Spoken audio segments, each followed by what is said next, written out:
And we're live. Hello, everyone. I am double checking all of the settings. Welcome back to the JYCT podcast. I am your host, Ernie McNeil, and joining me, as always, is the wonderful Twilight Guardian. Hello. And currently, you may notice an absence in the cast. Yes, young Kaiser is currently decompiled. Young Kaiser, he is he got busy today, so we couldn't involve him in finishing this absolutely wonderful video that we're covering. So pinch hitting for us today is Periodic Pete. Hello. Knock knock, internet. Yes, and I was gonna say because we were just talking about this wonderful gentleman's video, and I can only say wonderful so many times before I start hitting myself with a freaking sledgehammer in the head. This gentleman uses a particular voice.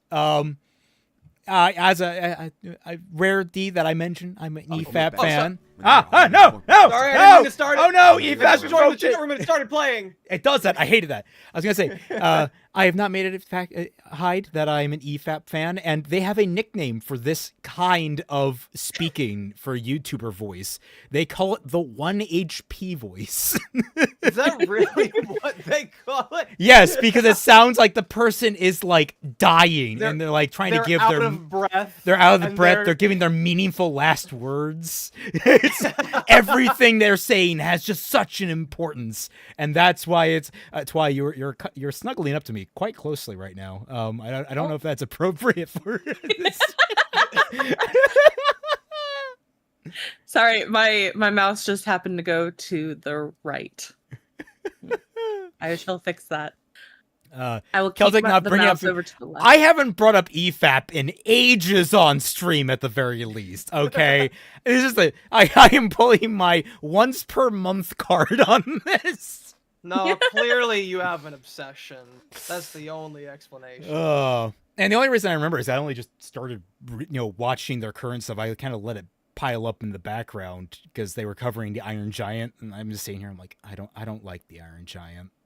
Not because, really? if for the record, it's not a bad film. I'm just traumatized because I was horribly sick, and I was basically bedridden, couldn't sleep, could only watch the TV, and my choice was two different channels, one of which mostly had really young kiddie shows like Dora playing, and the other, which I believe was Cartoon Network, which had a 24-hour Iron Giant marathon. Excuse what? It was a 24-hour Iron Giant marathon. They just played that movie on repeat for 24 hours while I was in a feverish haze. I don't actually remember half of that fucking film, but I remember having watched it like 12 fucking times, and I do not ever want to watch it again. I am assured, and I'm pretty confident it is a great film, wonderfully produced, looks gorgeous. I never want to see it again in my life. Too bad. I'm gonna make you watch it at some No, point. please. You shot yourself in the claw this time, Birdman. Look, man. The last time that you had seen this film has been longer than half of the time that you've been alive. You yourself say that you do not remember this film. I said that half. means I said half. That means that you need to watch it again, because everything that you're talking about with your trauma is all psychosis. Yes. It also could. It is psychosis. It could have, like, out of all the movies that could have been, you could have been forced to watch that day. It could have been much worse. Oh, certainly, it could have been Watership Down. Could have been Fox in the Hound. Although I would have could preferred Brave Little Toaster. If it could have been Samson and Sally. If it was going to be a movie I was forced to watch and get sick of for the rest of my life in a feverish haze, I really wish it hadn't been the Iron Giant, because I know it's a wonderful film, and I'm just like, I have the same thing that happened to me in Peanuts. And that took years for me to even like eat peanuts again. I was horribly sick. I ate a bunch of peanuts while on a camping trip. It was just bad. Yeah. I mean, I get that. It's the same with me and salad. It took me a while to get over feeling sick when thinking of eating salad, because one time I just ate a bad salad and I got sick over it. So I think also, I'm not entirely sure, but it may have been partially responsible for me not really liking autumn, because there's a lot of autumn colors in that film. okay, well then that's just you being stupid then at that point. Well, negative associations, Twi. It's a thing that happens. I mean, I whatever. It's just deeply ingrained. Flashes back to like Nom, but it's in autumn. It's just like, you zoom into like Raymond's mind. It's just clips from Saving Private Ryan, but like they're little autumn leaves falling. Yeah, instead of bullets, it's fucking it's like brown and gold leaves getting fired. Do you get PTSD every time that the seasons change? No, I don't. I just have this deep, not really, just sort of like I don't consider autumn. How do I word this? Autumn is my least favorite of the seasons, and it's just sort of like, let me get through to winter. Winter is coming. Let me get. I like winter. I actually enjoy winter. I think it's because like part of it is everything is actively dying, and I'm just like, that's just fucking depressing. Everyone's like, oh, the colors are nice and pretty, and I'm like, everything is dead. Everything you're looking at is dead and dying. It reminds me of the mortality we all have to suffer and will eventually come to feel. All right, well, let's get through some of these super chats. And then comes the cold actual death, and suddenly, oh, wow, this is cool. Look at all the snow. Yeah, it's like, oh, yeah, everything is peaceful. There is a peace in finality. It's like autumn is everything clinging onto life, and it's like, just die already. Just die. To get it over with. Go to peace. Raymond going to like Mother Nature and being like, just die now. I'm just yelling at the tree in my front yard. Just die already. All right, well, let's cover some of these super chats. Nameless says, Kaiser isn't here. Did the changes to the time stream get him? Are you next? Oh, God, am I next? I hope not. You're sending us money. Pirate we wouldn't be having a stream if Raymond was next. Thazar said, I do not care for the Iron Giant, but I enjoy giving Rubiconian handshakes to Iron Giants. Almond Iguana can stay losing. That started comprehensible, and then as time went on, I lost track of what was being said. The Rubiconian handshake supposed to be like a Fires of Rubicon gun, or is it just Rubiconian handshakes to Iron Giants? Almond Iguana can stay losing. What? Is this a frickin' Armored Core 6? A really complicated Armored Core 6 reference? Because Almond Iguana, is that supposed to be Iguazu? What? I don't know. Ugox, Celtic needs Iron Giant exposure therapy. He does, and I'm gonna provide it to him. Robert Glendinning sent 10 gifted memberships, so congratulations to everyone that got caught in that blast, except for Dederex, who probably didn't. A moment of silence.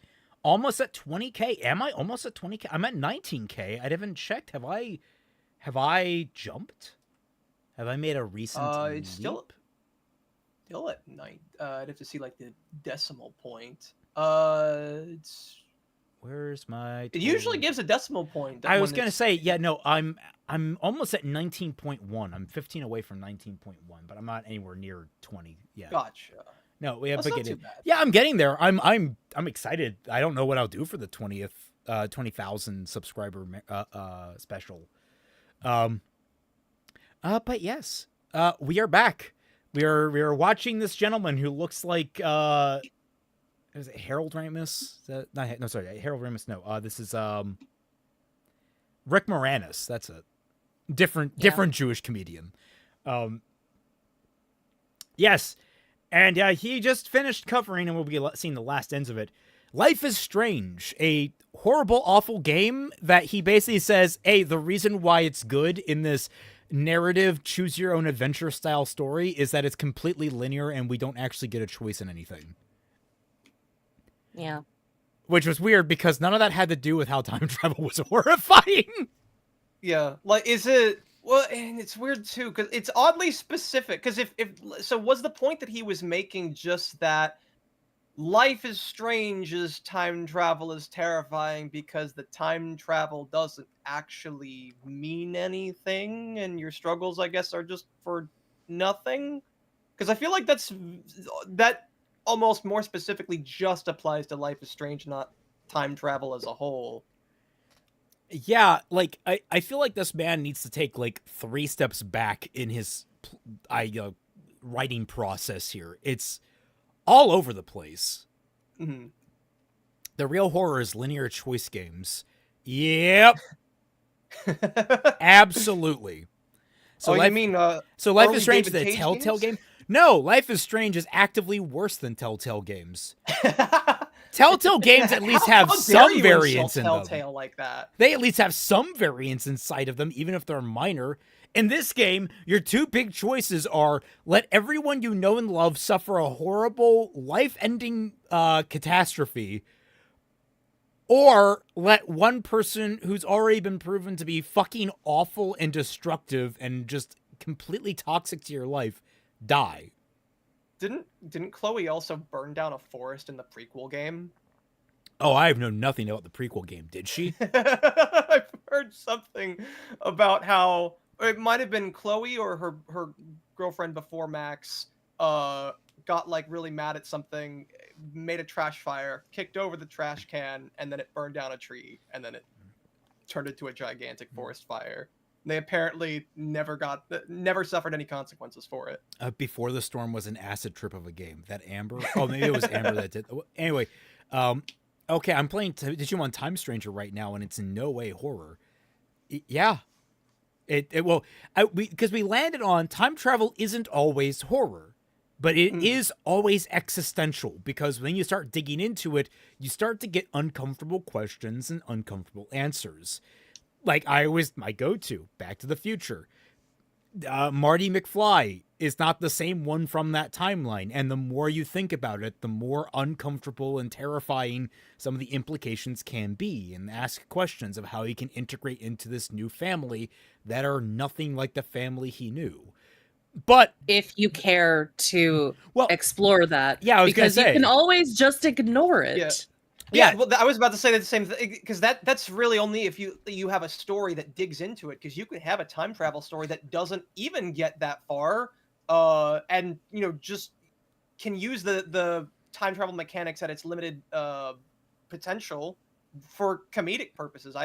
The first thing that came to mind when I knew that you guys were going to be watching this video is the 2-parter South Park episode where Cartman freezes himself. He gets stuck in the future because he couldn't wait for the Nintendo Wii to come out. He accidentally went too far to the future, and so the whole 2 episodes are just him trying to go back in time, or to tell his younger self by using like a phone that calls people in the past to not. It's basically just like one stupid thing after the next. He's suddenly got caught up in like a big war between 2 different groups of atheists, and he doesn't give a shit. He just wants his Wii. I was gonna say, people were pointing out, there's an IDW comics about that, like Back to the Future, officially published. I know about that. I just haven't gotten time to read it. But what I'm going to point out is they made a very conscious decision in how they structured and approached the film. They chose not to make it horror by not focusing on that, and quite frankly, Marty doesn't really think that deeply about it. At least as far as we know, until I guess this comic. So it's all about perspective, that it can very much be horrifying. Like, the implications are almost always there in every piece of time travel media, but how you frame it is where the horror comes from, because you can have a character just be like, okay, that's fine. Yeah. But yes, we were just ending off on the Life is Strange segment. Here we go. There's always going to be more. And this is what we'll see in the next stories. hope not. You no know, worries. you were mentioning his We take voice this- before, and I was gonna say he reminds me of oh gosh, why am I suddenly blanking on his name now that I'm actually bringing him up?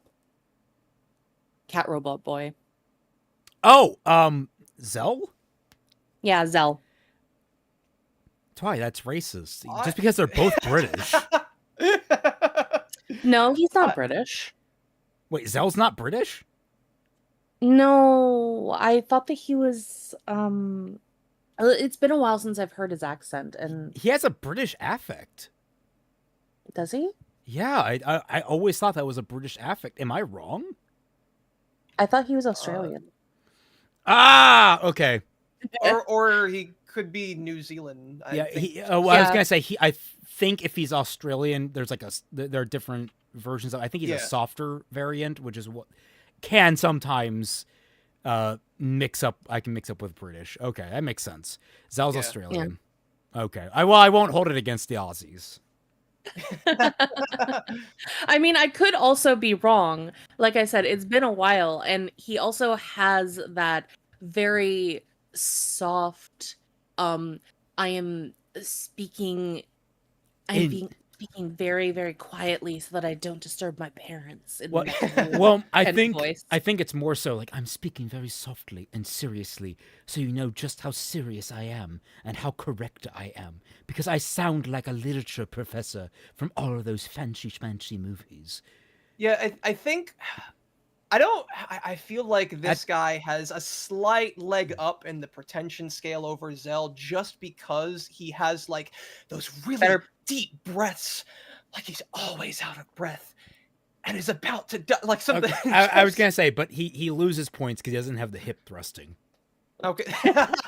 Well, you don't know. It could be happening off screen. You only see him from like the waist up. So now what I'm imagining is like an animation. You've locked the upper torso, but the hips are just shaking back and forth, like breaking the mesh, like constantly. Well, also, this guy has better production value. Absolutely, his That's better also hair true. too. Yeah. I was But gonna that's say, someone's like, Aussies aren't British. I hate to break it to you, but still technically speaking, very technically speaking, part of Britain. Just like Canada is very technically speaking still part of Britain. They just have Yeah, autonomy. We're part of the Commonwealth of Britain. The sun still never sets on the British Empire. It's just, you know, one wants to kill you constantly and the other is filled with maple syrup. The dichotomy. Yes. Choose your Commonwealth location. The land of One is Timbits or the land of getting bit. One is like you just see one, they're like all happy with their Timbits and their maple syrup, and the other you just see them like riding gigantic tarantulas and fighting horrors beyond imagination. I mean, like, did we already talk about like that animation of like the dog like shaking its head back and forth? I think it was back in the Mahar Volten string. We're talking about dogs and how they bite into things and shake them all over. I just imagine that Yeah. with like the crocodiles. like you look over at Canada, it's, you know, all pine trees and maple syrup and Timbits, and you flash over to Australia, it's just a guy getting shaken around by a crocodile. But we do have Canadian geese and moose. There is that. Yeah, I mean, but that's just, you know, a moose walks up and like you just cease to exist. That is true. It's yeah. like just calmly the moose walks up, stands there for a second, and you just gone. Same sound effect too. No, it's called a death roll. No. I know what a death roll is, but the way I'm describing it, it's not a roll. It's just a head shake side to side like a dog. 'Cause that's hilarious to me. And then and also like we have a place called Commonwealth. I mean, technically speaking, over here in America, we have I think 4 states that aren't technically called states. They're called commonwealths. It's just a fancy name for a state. And I didn't know that. I think So doesn't that also include DC? Because I know that DC isn't technically it's in Maryland. I but thought it's not considered to be a DC is part of considered a territory, like Puerto Rico is. Then I think it's like 2 or 3 of the southern states and 1 northern state are technically commonwealths. Massachusetts, I believe, is the Commonwealth. Oh, okay. And then I believe no, Kentucky's a Commonwealth. Tennessee might be. It's been a while since I've actually looked into this, but it's only a few states. It's very weird. Uh, It's just one of those kinds of things that it's one of those very few factoids that like people who can go actually. Virginia, Massachusetts, and Kentucky. Gotcha. And District of Columbia is a federal district. Yeah, that makes sense. Yeah. DC. Okay. We have a lot of strange territories in America. Very. All right. Well, now we're about to go into our wheelhouse of Madoka Magica. So No, let's go back to talking about weird districts and states in America. That sounds way more preferable than. Okay, who am I kidding?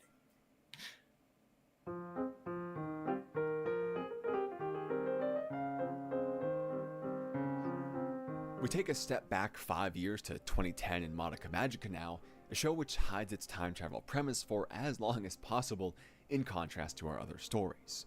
Now there's a lot going on in this one, but to keep it short in a way which will spoil everything, so here's your warning to skip this section if you don't want it spoiled. Teenage girls in stressful situations are offered a deal by Kyubey. Make a contract with it to receive a wish in exchange for a duty to fight witches, the source of evil in their world, which manifests to non-magical girls as catastrophes, depression, and so on, keeping the magical girl world self-contained. Of course, things aren't so simple, as it's revealed that the wishes are more of a monkey's paw style, and that the witches are formerly magical girls lost to despair when they fail to cleanse their own soul, which can only be done by fighting the very thing which helps muddy it to begin with.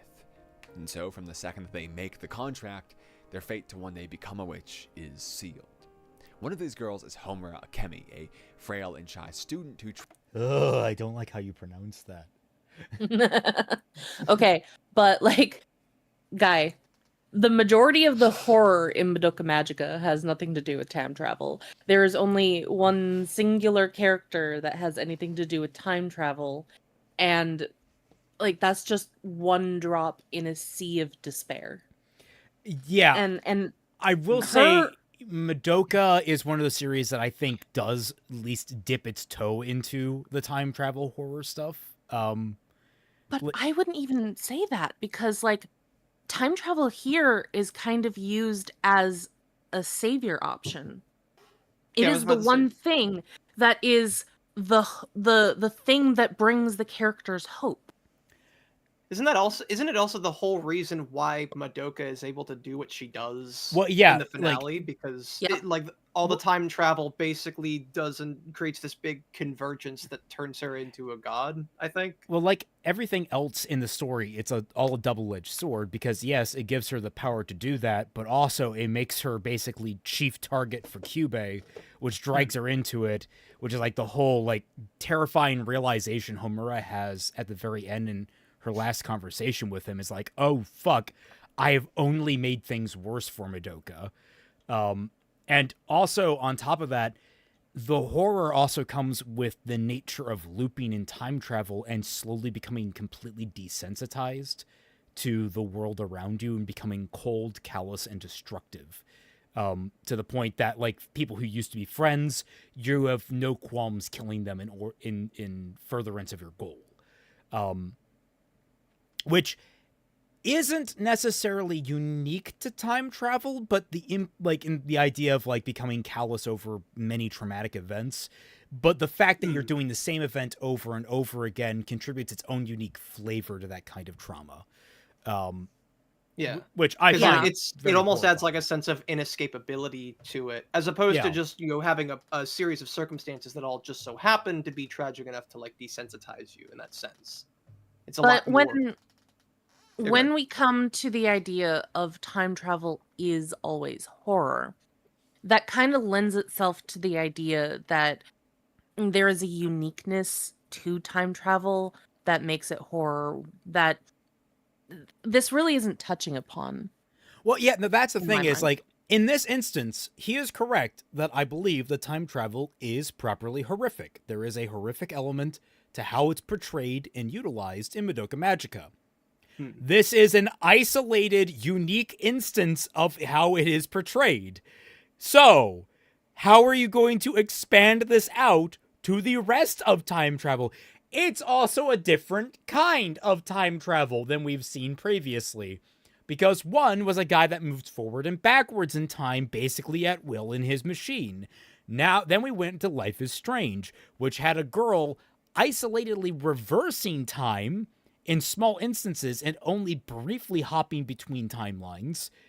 And sometimes occasionally looking at a photo and then being like, oh yeah, I can go there. And then now we have someone who goes back to the start of a very specific period of time over and over again, repeating effectively the same month hundreds of times.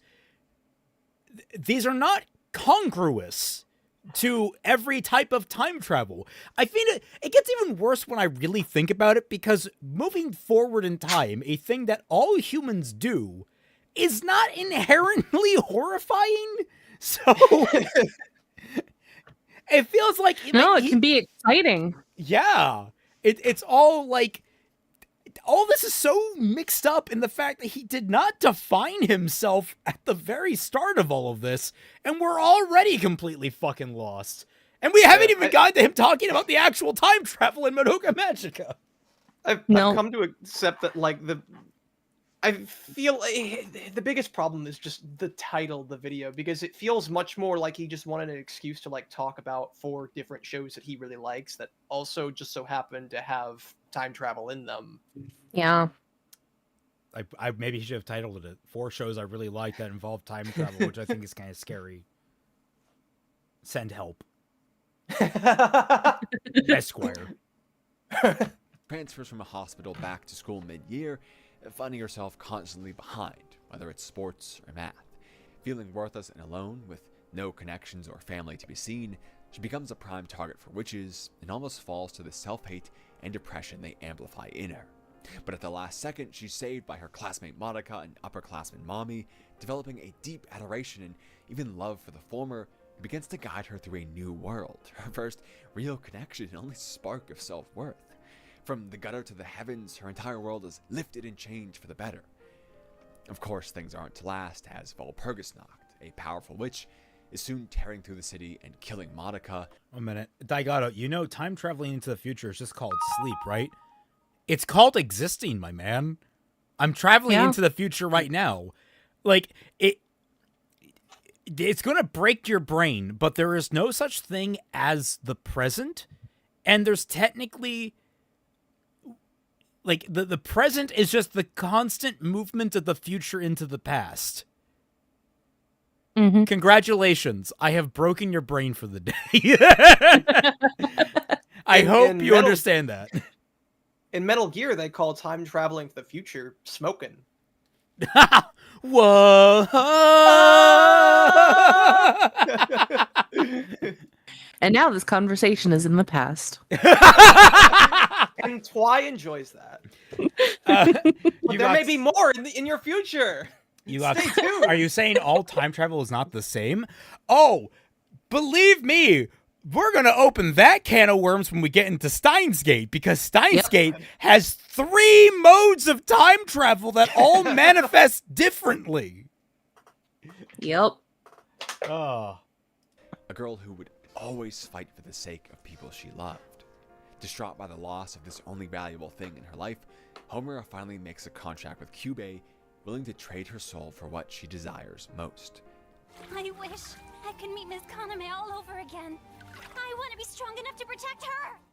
From this wish, she's given Oh the yeah, power I to both forgot stop that she's voiced by the same voice actress who does Morgiana. Yeah. I remember mentioning that I can only hear Morgiana. I was going to say, and then in the Japanese dub, she's voiced by the same girl as the Japanese voice for Anita from Read or Die, who is like the best female voice actress at pained screaming. It's like a really weird niche, but if you've ever heard Homura's scream in Japanese in that scene, or in the scene where she has to kill Madoka, oh god, it's just so heart-wrenching. Teddy Bear Paladin, bedtime party, brothers spar. Funko Bear, brother, could we spar? Teddy Bear Paladin, oh well, I suppose so. Funko Bear, all right, anything to stop your unicorn rants. Teddy Bear Paladin, I haven't mentioned that the traders made me I haven't mentioned that the traders made me plush. Funko Bear, ... So the unicorns made Teddy Bear Paladin plush? I What? guess so. I'm so confused. But he's a teddy. But he's always plush. Was he a porcelain teddy bear or something like that? What? That wouldn't make much sense. Izanagi says, yep, Saito Chiwa. She's a very good VA. Yes, I love her work. I need to see what else she's been in. Reverse time. And it becomes her greatest asset, or maybe her worst nightmare, as something she'll do again and again and again. She tries to prevent Monika's death, but while we witness a whole episode of timelines where she fails no matter her methods, and there are probably more we don't witness as well. I mean, she can warn the others, or At the very least 100. It was confirmed, I'm pretty sure, by Genet Urobuchi that she's at least been time traveling 100 loops. So I think someone did a rough calculation that by the end of the series, she should be mentally like 25. Which is another level of horror because she is infatuated and in love with Madoka. So if she were to succeed and Madoka not have become a god, that would be a kind of a questionable like relationship to begin with. not. But You know, then, like, It does actually kind of like raise some questions about like the. I guess I don't want to talk too much about it because it's also like. Nameless says, and Cube is voiced by Mona from P5. Why does anyone trust Mona from P5? I was also saying, like, is the requirement of the magical girl like purely a physical thing instead of a mental thing? Because wouldn't that make it so that she could technically be the first and only magical girl that could age out? Stop clicking your thing. That's annoying as I'm trying to talk. Me or him? Oh, go ahead. Whoever is doing the noise. Is it this? Is that the noise you Can't hear? hear that, no. Okay, so then yeah, it wasn't me. Woo! Not me. Go. Anyway, wouldn't she be the only magical girl who could potentially age out of being a magical girl? No, because it wasn't unique. Like, it wasn't explicitly young girls. It's just that they were the best candidates, I'm pretty sure. Yeah, so then wouldn't she start to become more useless to them? Well, if they constantly keep going back in time by 1 month, then and then there was what's her face from Magia Record who was 21. She had been alive. She outlasted all of her comrades, and that was her whole trauma. I actually believe that adult magical girls can exist. It's just getting there is really fucking hard. And for as far as the incubators are concerned, once you've made the contract, they've got what they want, because no matter what, eventually you'll just wind up becoming a witch. If anything, they'll just be like, still not a witch? Okay, let me go break you up with your boyfriend now and see if that works. Nameless says, I would have said Lin Li Ku from Xenoblade Chronicles X, but I needed something that everyone would get, so my hand was forced. You were probably wise there, because no one played Xeno Chronicles X. Celtic, they're not called magical girls, they're magic women. I mean, ironically speaking, Potato. They would actually be called witches. That's like the whole like shtick of the naming scheme. Is that if a magical girl is a pubescent mage, then that would make a full-grown one witches, and that's like the big shocker. Oh no, magical girls become witches. Lamau. All right. Come at Walpurgisnacht with more force, even prevent Monica from becoming a magical girl at all, but nothing seems to actually prevent her death. Sometimes, in the most tragic cases, Homura is even the one forced to bring death to her before Monica can become the most powerful witch to ever exist. It's a tough task. It's essentially like trying to stop a natural disaster of your own will by yourself. Guy, Imagine I'm asking your you, house, catch your your community. breath. It is okay. Sir, You're gonna be all right. You're Sir. gonna be okay. I pat him on the head. give you him are a spray not bottle. dying, okay? At least to my information, you finished the video and uploaded it. I'm pretty sure you're not actively dying. You don't need to treat it like you are giving your last rites. This is why editors are important, and that you have to specify that you want all your breaths taken out, so it doesn't constantly sound like you're dying. I was going to say, something I noticed, I don't know if it uses AI because DaVinci is slowly getting infused with AI, but like there's actually a new transition that does a really good job. I've not touched it yet because I've got to look more research into it, but it splices live action film really well, so you can cut out like breaths and have it transition smoothly. You know, I could also do that because I'm talented as an editor. I mean, that's not perfect because sometimes between breaths, the person that I do my editing job for makes some really wild movements in between the breaths, but I can make it so that you don't even know that she has taken a breath. Yeah. And it kind of sounds like she's just constantly in this state of not breathing. But still talking. Well, I think what's obnoxious though isn't even like, because you could remove a lot of like his inhales in between sentences. What gets me are like his excessive exhales while he's talking, and Yeah. also just doing that whole soft spoken. You can't remove that without just removing what he's saying, which is unfortunate because it's just obnoxious to listen to. Yeah. Also, I want to say, I mentioned this in the chat, but I didn't mention it here on stream. I'm really proud of the thumbnail this time around. Yes. Yeah. Putting So good. Rick Moranis' face on him was just such a pleasure. It was like one of those things, like I have it in my head and it came out exactly as I wanted. I'm on Halloween Town in Kingdom Hearts. Happy Halloween. Well, that's a fun level. It's one of my favorites in the original Kingdom Hearts. Woo! It's also one of the most, like, if you don't have a map and you're a kid, it's one of the most confusing to navigate. But that's what made it fun to me. Yeah, because the opening town is also like so much. If you don't have like one of those, like if you're not like in a dark, like depending on your lighting, because some parts of the area is also really dark, and you're a kid, it can be hard to be like, oh, there's a little door over there. Yeah. Your entire city being devastated by a hurricane or earthquake or tsunami or anything like that. You lose family. Yeah, like the hurricane that Max chose to unleash upon her town that you didn't mention at all. That was literally the crux of the most horrifying choice in the entire game. In your fucking dissertation on why time travel is horrifying. Yeah, but it's okay because Max is he likes Max, so it's fine. Max is his favorite. Oh, shit, how much did I miss? I mean, not much from literally, we are only like 3 minutes in from last week's coverage. Eto bleh. Friends, you wait desperately for relief, and every plan you have ever made for your life is out of the window, as your only goal now is recovering what you can. It is undeniably the worst day of your life.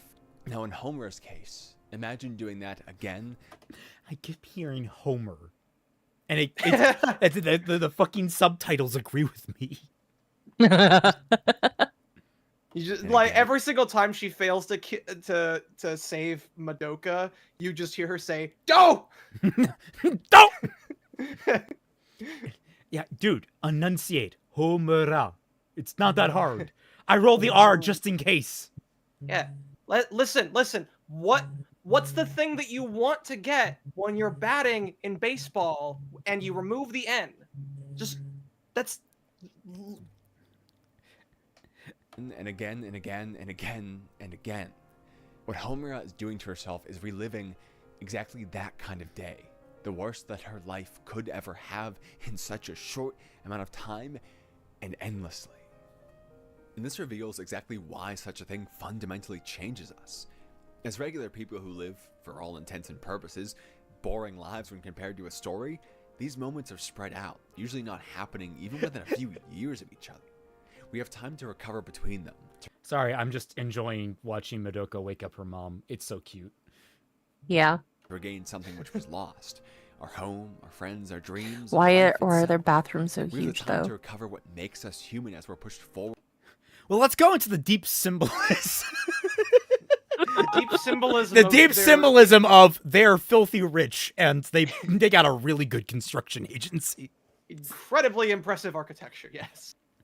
But what we don't see about that room is that it's actually like only like 3 feet wide. Like three. It's like it's a really, Oh, is it really? like no. It's actually like a full. It's huge. It's Oh, gigantic. okay. But I think it's just funny. It's like, oh, it looks massive. It's like, 20 feet tall, 30 feet wide, and it's like, oh yeah, but the actual z-axis is only about like 3 feet, so they're like just kind of scrunched in there. Nobody ever talks about how the bathroom just gets monstrously large, but people only ever talk about how the fence gets fancier. Oh, that and all the fucking chairs. Yeah. Izanagi says, why do I feel like the guy's trying to make a point about time travel only leading to inevitability, but he's being way too flowery? Yes. That defines literally his entire video. Yeah. In fact, even just the way too flowery bit. That's just the whole video. Nameless, Homura's wish for Cube, a turkey sandwich with mayo, and no zombie turkeys, no cursed turkeys, no weird surprises. The turkey's a little dry. No! Don't! goes back in time. In Tries to get time another turkey many sandwich. boring days between, and so we don't see that what's being robbed of us is expressly our humanity, what makes us more than drones. But we do see this in Homura. In the first timeline, she runs to Madoka in excitement, delighted to see someone she traded her soul for again. She gives it her all to train, to become better by her side despite all the doubt and shame. She's resolved from the disaster, using her energy to change things for the better. But by the show's main timeline, she simply gives her one love a distant, piercing stare, as if Madoka is ruining her life simply by existing. A cold and detached girl who she would murder is, her but friends that's if by it her meant own saving choice. her one more day. She directly admits this here. Yeah, what I actually find problematic with his descriptor here is that Homura theoretically can take a break. She literally has all the time in the world. She could just take a loop off and rest for like a month to recover from all of this. Now, admittedly, that's not her personality, but there is an element of this time travel ruining her entire like social standing, her entire like moral compass that is on Homura and the way that she uses the fucking time travel. I have to be very careful how I pronounce this now because this man is trying to ruin it in my brain. Great bar. You see, Twilight, when Homura gets back in time, it not only powers up Madoka's wish, but also makes her bathroom bigger all the time. Yeah, that's exactly what I was saying. Yeah, that makes total sense. Mm-hmm. If you make her suffer anymore, then I will kill you right here, right now. Her idea of saving someone has become murdering others. It's become locking that person in the cage because their own will, their own expression of what it means to be human, is what harms them when you look at infinite time. No. This can literally be anyone who is a contract killer. People come to harden their souls about killing people.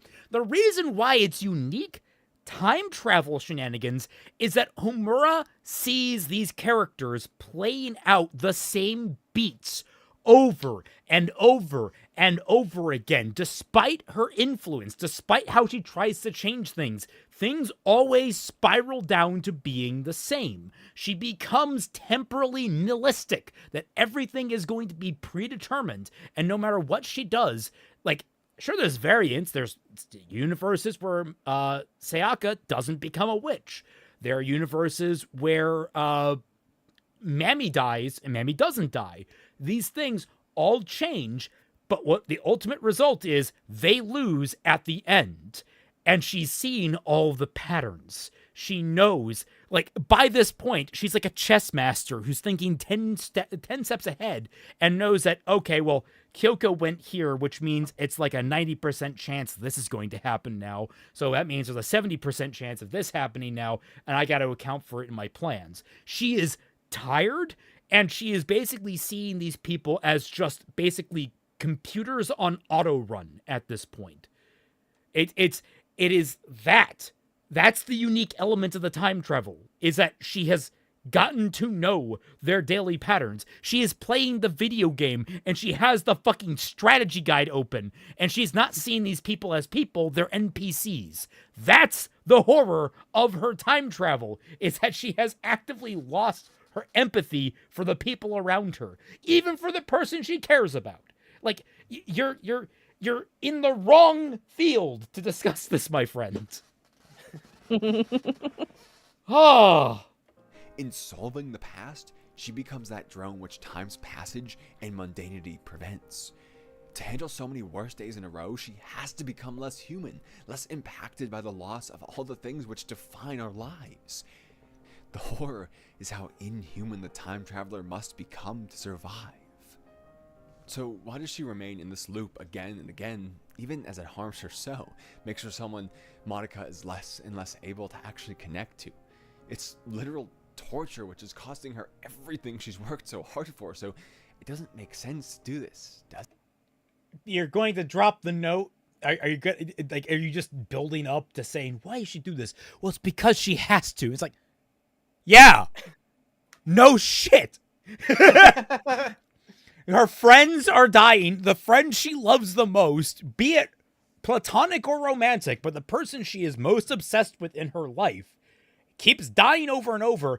And she also recognizes if she gives up the pursuit of her goal, she will become an eldritch abomination hell-bent on destroying the world.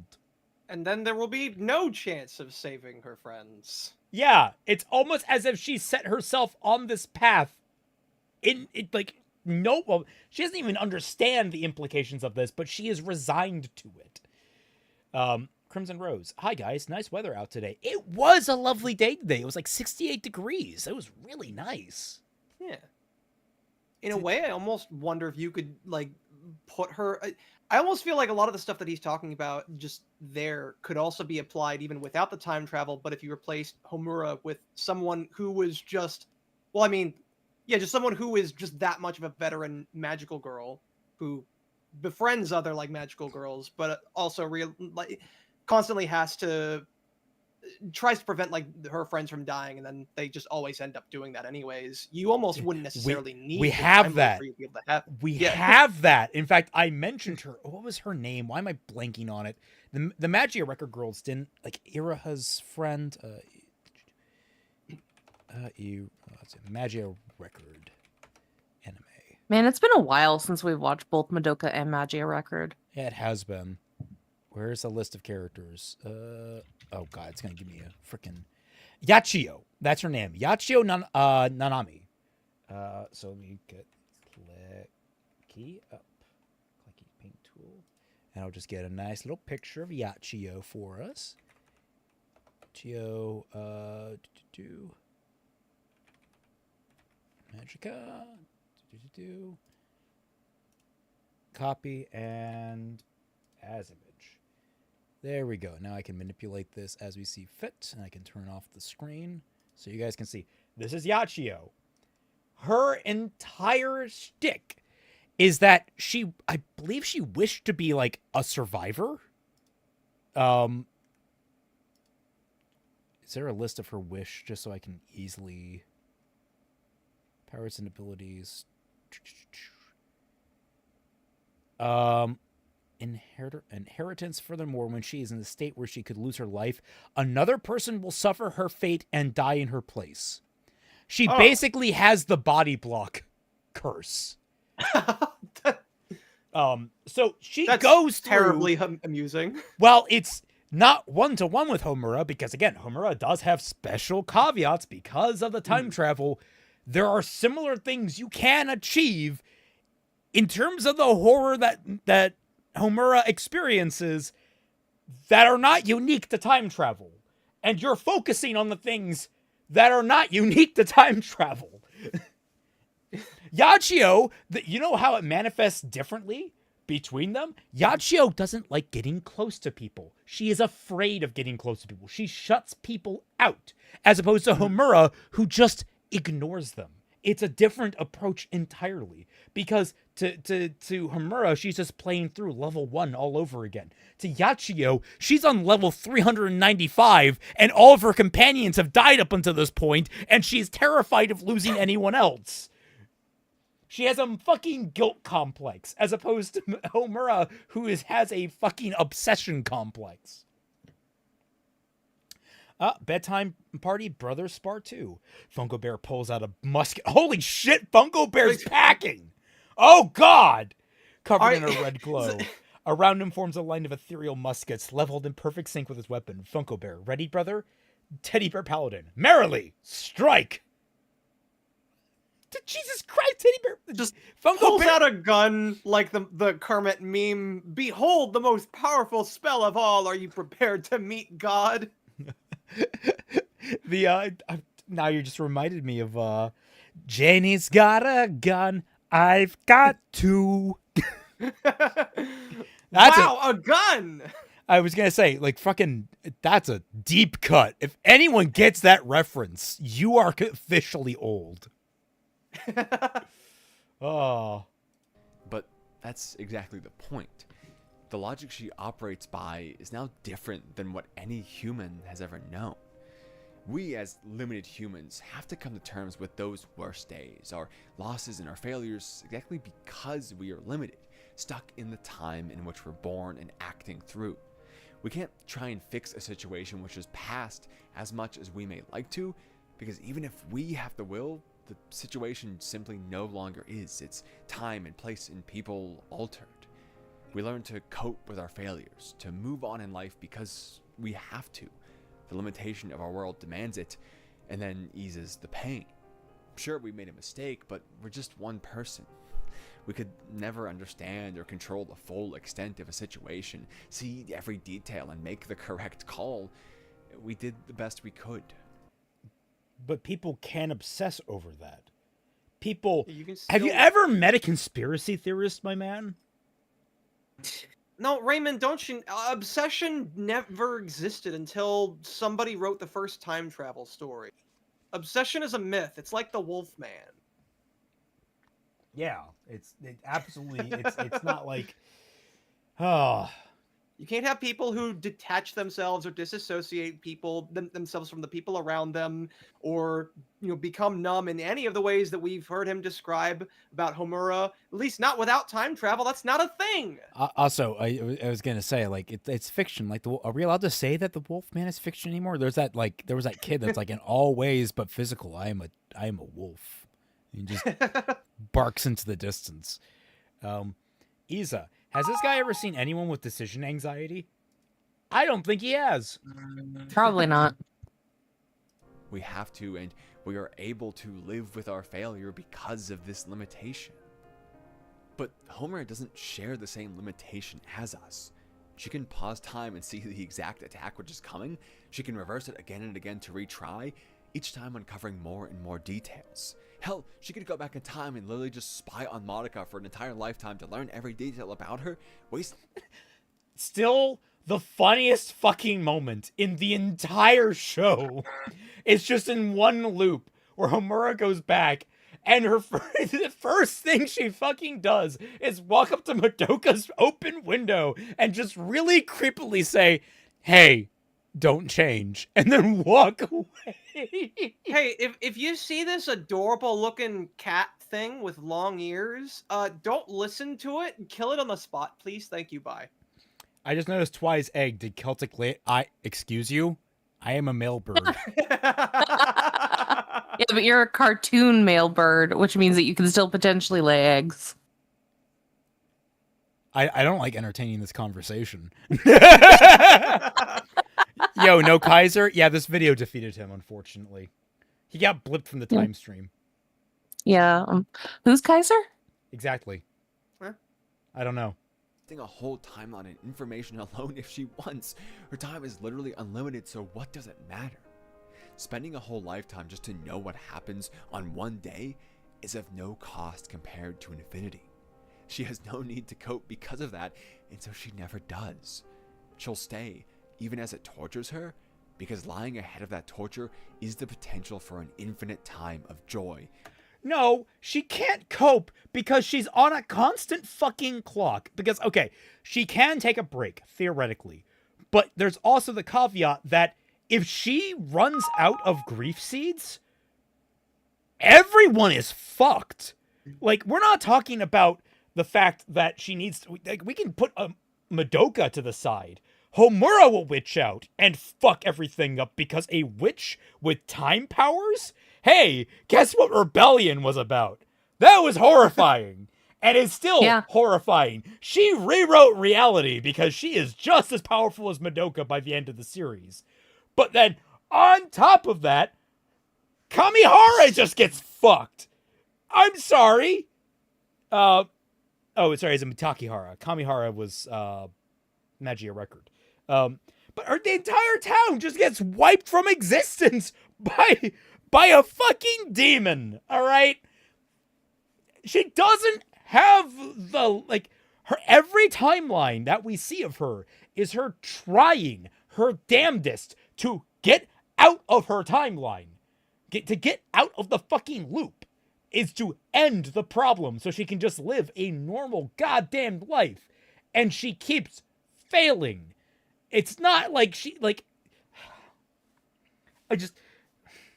there are things you are saying that are technically correct, but it feels like you're taking this from the weirdest fucking direction if you want to talk about the time travel. We're talking about the same guy who thinks that Max is a good character. Fair. Suddenly that explains a lot. Yeah. Silver-haired freak, I know you deleted it, but I can still see it. It's Celtic Phoenix, not Celtic Phoenix Mon. Accurate. Yeah. Do we know you're not a Digimon though? She also contains. Now I'm having an existential crisis. Thank you for that. Continues because this ability to understand so much removes the world's blame and leaves it on her. There is always another try with better perspective to be had, more information within her reach. She can logically never move on, as doing so becomes an admission not of her fault in conjunction with the world, but simply herself. No! No! She can't move on because there's multiple city and or world-ending threats that she has personally witnessed and needs to stop because she's the only one with that power. Well, what are you talking about, Raymond? Remember that one ending where Madoka just became a gigantic cataclysmic world-ending event to the point where, what's his name, the cute bunny thing was just like, oh well, I guess apocalypse is humanity's problem now. It's like, we got everything we need out of Earth. I'm gone. Yeah, bye. Yeah, I'm sorry. That doesn't factor into her psychological damage at all for you, motherfucker. Just like, no more magical girls. You are stuck with the most powerful world-ending witch. You know what? No, I guess she should have just. You want to know what's actually play out. A good equivalence to this? What? I am going to positively reference fucking Age of Ultron because it gave Tony an insight into the threat that Thanos posed and was bringing, and it led to his actions through the remainder of the series. It made him fucking paranoid constantly about world-ending threats, and he was proven right. Yugox, Omegaverse Bird Edition. Putting that aside, I feel like the Butterfly Effect movie would break this guy's brain. To be fair, the Butterfly Effect movie is not great. I barely remember that film. I wanted to like it so badly, but I can't. I've not heard of it, but I will not. I will be sure to avoid it now. It has redeeming aspects to it, though. The director's cut gets fucking weird. The main character aborts himself in utero at the end of the film. So how does he abort him? What? Welcome to why Butterfly Effect is not actually a very good film. He just opens up a fucking paradox and nothing gets addressed. Crimson Rose, welcome to the Team JYCT. Come for the writing tips, stay for the rants. That's probably the best tagline we've got. But you, sir, are missing you're giving this broad overview, but you're just kind of putting it all on Homura's shoulders when she is literally trying to save not just one, but thousands of lives, millions of lives, billions. I can't. She is a failure by the choice to let the situation pass. She literally cannot! Okay, no! Hold on. First of all, based on the ending of the series, that's the exact opposite of a failure, I'd say. She succeeded! She ultimately succeeded! It cost her everything, but she succeeded! And then she proceeded to tear God from heaven itself! Yep. You're showing the moment, motherfucker, where she was resigned to let it pass. Madoka didn't give her a choice to let it pass. Madoka was the one that told her, hey, make sure I never become a magical girl and save the world. Make sure none of this comes to pass. Madoka gave her a dying wish.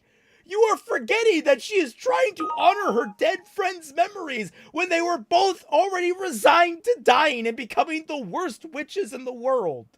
Nah, fuck them friends. Who needs friendship? Just don't. You're a dick. Homura did nothing wrong and you're a dick.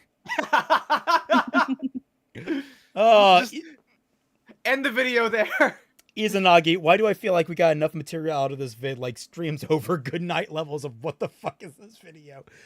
Oh.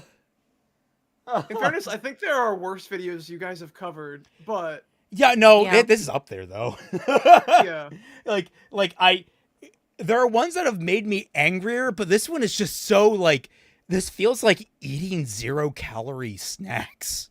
Yeah, the inaccurate name of the title aside, it seems to be just a lot of misunderstanding the shows he's talking about, but it feels like Madoka especially. The title is inaccurate because he didn't thesis statement this shit. Yeah. What do you mean by time travel is always horror? It's well, here's some examples. No, go back. We need to know what you mean by time travel is always horror. That's a very broad blanket statement, my man. You gotta qualify. What's interesting too about it is that when you make that statement, you would want to the examples that you give, you would want to find the kinds of examples that people wouldn't immediately think of. You're given a lot of examples that, at least at face value, have these horrific themes to them. If anything, you would want to bring up the kinds of time travel stories that people are oh, that's not horrific at all, and be well, actually, if you look at it from this perspective, this is the thing that's horrifying about it, because time travel is always horrifying. But instead, it's just cherry picking. So basically, what we are learning from this is that a lot of bad videos out there just never are made by people who never paid attention in English class. Exactly.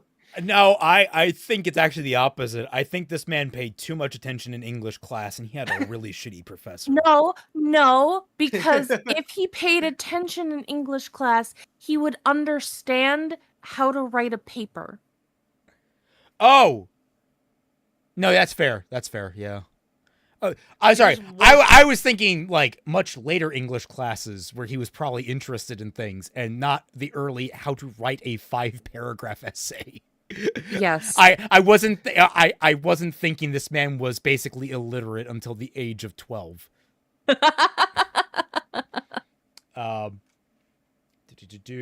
He was one of those kinds of people who grew up trying to figure out how to arbitrarily lengthen his essays to meet a word quota over a topic that could be summarized in significantly less. Seawits, forgot to say this last week, but Blaze Blue isn't horror. Sir, have you played the games?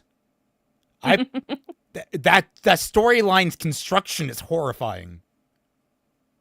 Well, yeah, but is the story itself horrifying? It or doesn't- is just the construction of it It's horrifying? I don't see a difference at this point. Well, there is a difference because I'm- one is the construction of the thing and the other is the thing itself. I'm making it funny. Look, I've built a reputation as hating Blaze Blue. I'm sticking to it. Ryan, CBF suddenly appears in the chat. yeah. Ryan Carson says, by all means, Homura failed in her mission to make sure Madoka can live a normal human life. She also permanently separated Madoka after Madoka wish, so she doesn't have to. That's a misunderstanding. Madoka herself was also miserable as Madoka. Like, that's one of the cruxes of Rebellion, is that Madoka, in her ascendant form, can no longer live a normal life as a normal girl. And, like, though Homura's obsession is entirely unhealthy, she also has a modicum of benevolence to what she is doing for Madoka. She is trying to help Madoka overcome, actually experience a normal life again in her separation. It's a far more complicated and messy thing. Sorry, I had to refresh my page because I lost connection with the WTG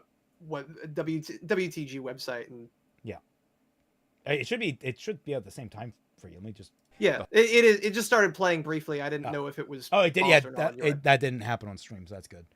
Okay, good. Crimson Rose, by the way, has he stated his thesis yet? We were just bitching about that he didn't. Also, I have to go use the restroom. I will be back shortly. Please entertain. Fine. Uh-oh. Well, You're so,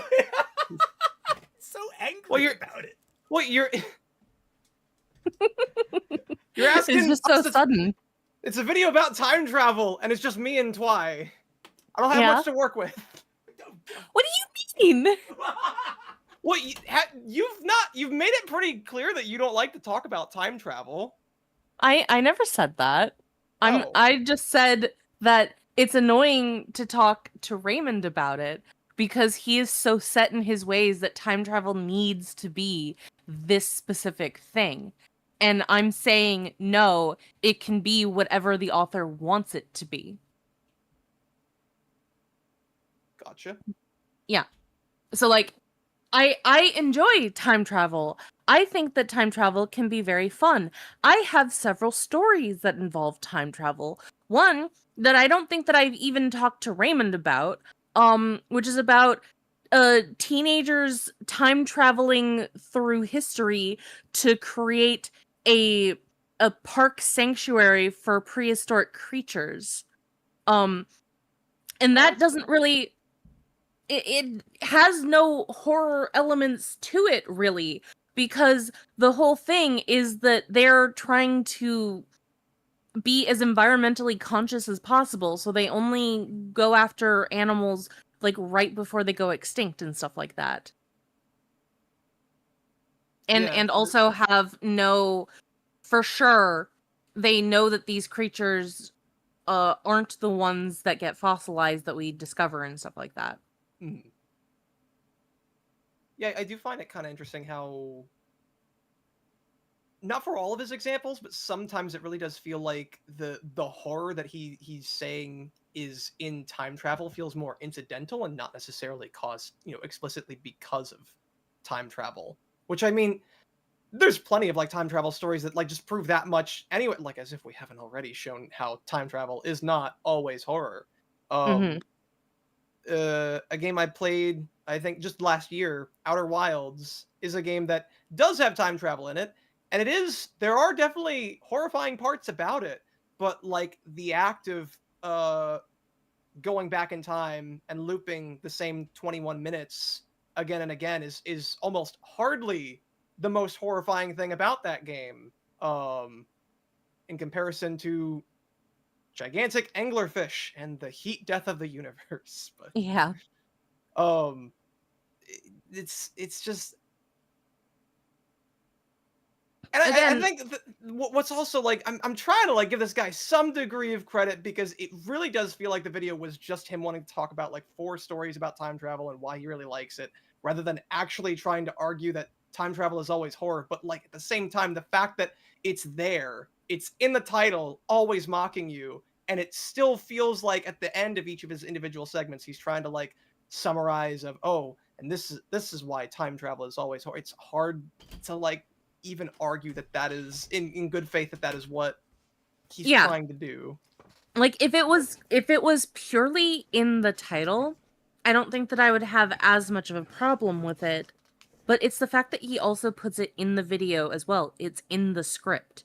And he's always bringing it up, despite the fact that he doesn't really prove why the time travel is horror.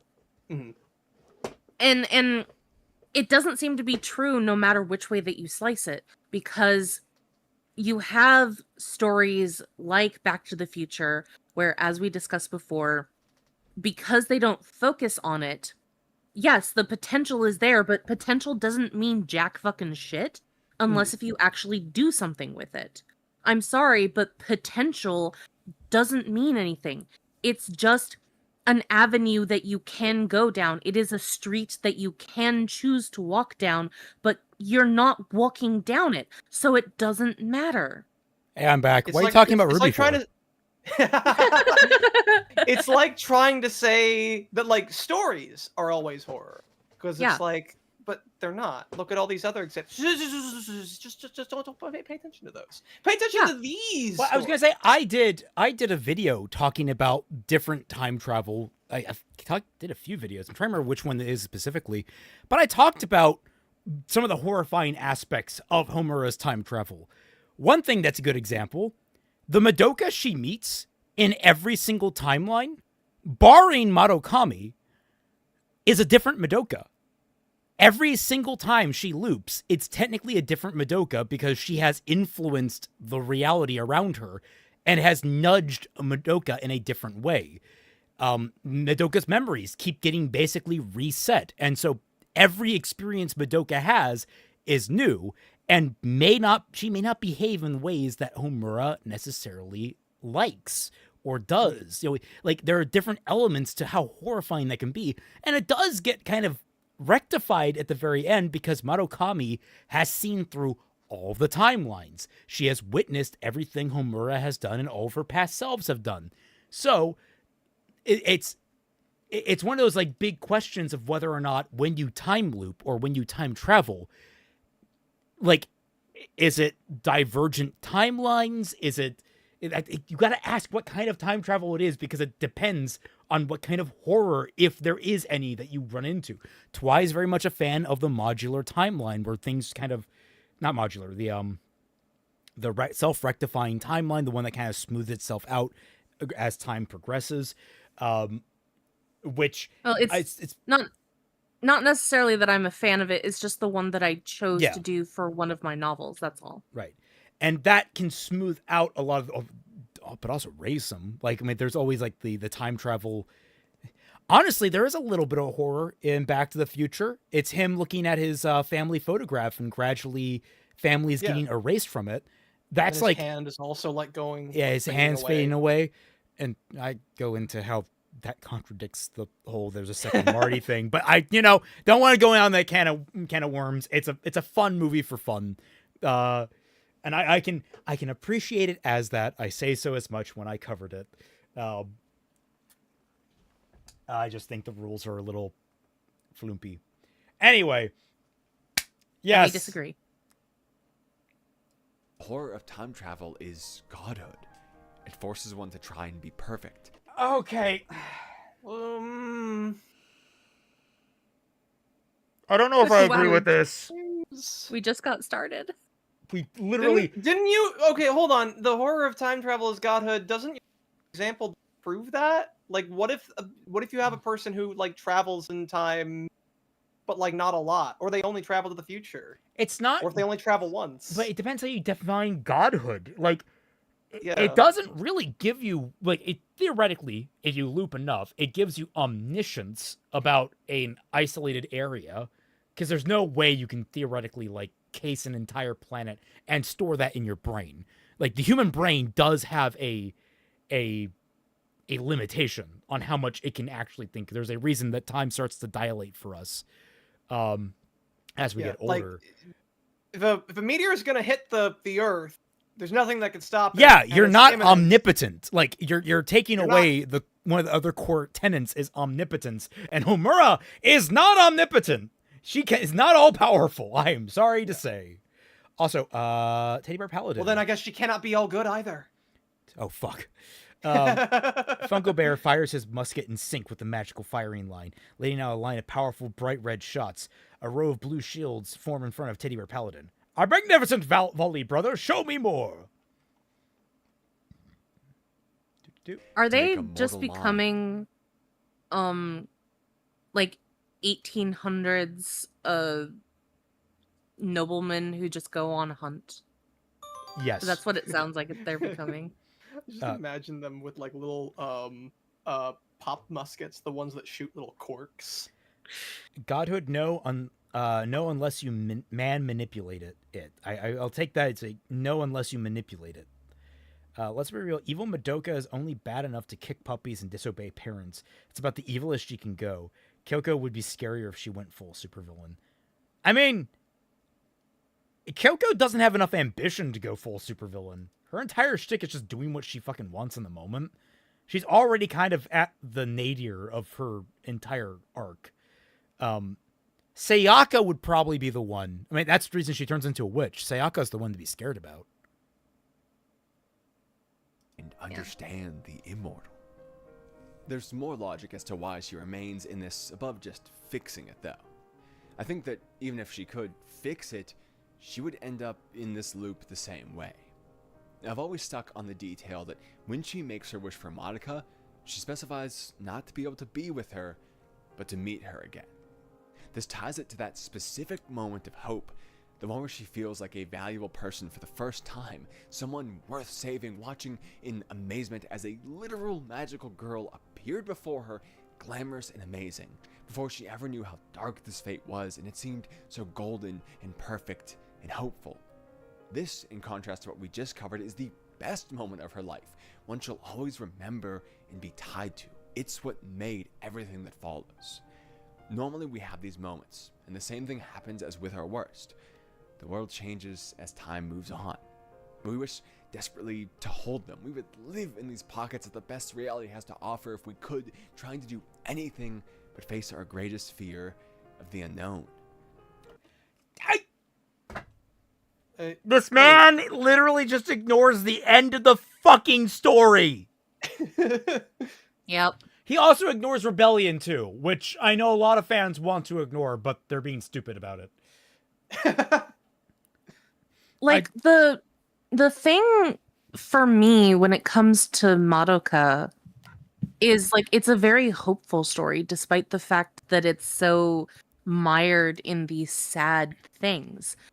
Because these girls are literally fighting against their fate. They are fighting against their destiny of sorts, to the point where even the Kyubey, these advanced creatures that can have all of these powers, are frightened of these little girls.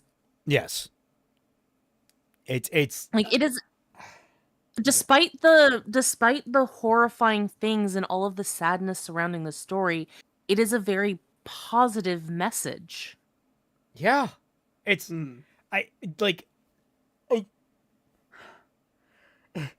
I feel like it's weird. Oh, she can't move on. Physically, yeah, because if she tries to move on, everything ends. Yeah. Like, you can say something about, like, people clinging on, you know, the heat death of the universe and humanity's building a shield, even though it might not work against the explosion of the fucking sun. Like, sure, it's still worth fucking trying. Like, we only get one life. We might as well try and make the best of it, right? Like, I don't get what this guy is trying to go for. This is not the angle to attack Homura from in terms of horror. Nah, just lay down and die. Celtic, is there any new info on the Madoka movie 4? Next year. That's literally all we have. It's next year. And that's what we've had for the last 3 years. So, you know, give me Walpurgis Nacht Rising, please. Will we ever see another moment like this one in the future? Will we ever be so happy again?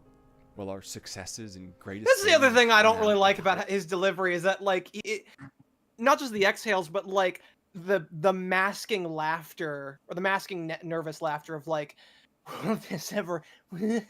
Like, it's like he's trying to force a laugh while also trying to, like, make it sound just exhaustive. He's trying to do, like, the despair laugh, where it's like someone is so like, oh, it's pointless. They're trying to force a laugh to, like, you know, bring levity to something where there is none, but he is also forcing that as well. What I'm imagining, it's a very obscure reference, but there's the movie The Core, and Alan Rickman is in it, and there's a part where he has to sacrifice himself, and I just remember very distinctly as he's about to die, he's making a recording, and then he throws, I think he throws the recorder away and just starts laughing to himself because it doesn't matter. He's going to be crushed by the entire gravity of the core. And so he has like this, like, he's laughing at himself. Like, why am I even trying to make a recording? It's not going to survive this. So it's like, it's that kind of laugh where it's like self-deprecating, but like, you are not dying, good sir. You're okay. Blink twice if you need help. Is Rick Moranis in the room with you right now? Really? I think what Because also makes it odd is like the fakeness of it as well just adds to how uncanny and how uncomfortable it is, because like you guys said, it's forced. So that makes it even worse, because if he was actually experiencing those emotions as he was going through and it's not scripted, then why does it sound like that? Like, I guess the only example that I can really think of at the moment is my own video where I'm just reciting the plot of a Digimon manga, and because I had just read it for the video, I'm starting to tear up as I'm reading it. And I'm trying not to let that show in my voice, but you can hear it as I'm talking, and I'm like, why am I such a fucking baby? Yeah. I It's just like one of those. Right. It's like one of those kinds of things. How, like, you know, certain emotions, you almost there's the subtlety in, like, the genuineness, like how you can hear when someone is smiling when they say something, and like you can almost hear their happiness, or like vice versa, like what you're talking about, Twy. There's something about it, just little things that, you know, if you're not totally familiar with it, you might overlook them, but you can tell when something is genuine and when it's really being forced. Sorry, I didn't mean to interrupt. Yeah. You're a baby, Twy? Yeah, have you ever tried waking up from one of her naps? That's not true. I don't like snap at you or anything like that. You literally like called me to wake me up like 5 minutes before this started because I didn't realize that I was sleeping for so long, and I said thanks. I know. I'm not saying you're being petulant. I just say you sleep like a baby. So I was like, I just realized if he's using the Madoka dub, that means we're getting the Steins Gate dub. Dear God. Is that positive or negative? Because I happen to adore the Steins Gate dub. Yeah, there's nothing wrong with the Steins Gate dub. What are you talking about? J. Michael Is it Tatum just is a the- fucking treasure. Is it just the, like, references to, like, isn't there like a line where they reference Portal and stuff? Is that the reason why people don't? Oh like no, the that's dub? I'm pretty sure that's cooked in. I'm pretty sure that's Oh, from is it really? because Oh, Steins so that's Gate. even like in the sub. Yeah, I'm pretty sure Steins Gate is like the super referential to a bunch of shit. It absolutely pays like reference to a lot of media and culture. The only thing that was changed was there was a really complicated scene they had to translate where he's talking to a guy who's black. And they think, like, the gag is that they think he speaks only English. So in the Japanese, it's Rintaro speaking really highfalutin, trying to speak English to him in like jive. Oh, okay. That did not translate very smoothly into the English dub. And instead of being kind of xenophobic, like a lot of Japanese people are, no real shame. They're just very insular. It's okay. It kind of made him seem racist. But like, Rintaro's already kind of a fucking nut job. It's like, okay, yeah, that checks out. Doesn't have English. Yeah, it doesn't have English, but you know, it's fine. There's only so much that you can do when it comes to characters who are speaking a different language, because the original is like your Japanese, but a lot of Japanese has English in it, or they speak to a lot of English people. So there's going to be people who speak English. And there's different ways that dubs have done that over the years, like D and Angel, where there's a transfer student who is supposed to be from America. She arrives at the Japanese school, but because they're already speaking English, she can't speak in English. So what they do is just they switched it to Spanish instead. Yeah. Let's do. I was gonna say, yes, Steins Gate does have English. That was literally the entire joke. And then also there was something else. Oh yeah, I was gonna say the dub. Again, I've told this story before. I met J. Michael Tatum at a convention. I want to say like 2014. And I had him sign a couple of things, and I told him that Steins Gate was my favorite anime of all time, and how it got me through a really dark time in my life. Really helped pull my head out of my ass. It's why I love it so much.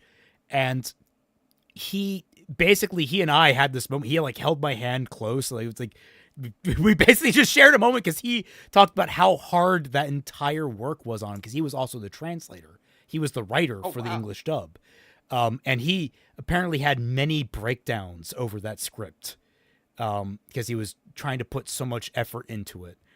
And it's one of those things that made me really appreciate dubbing, in terms of like just how much work goes into it.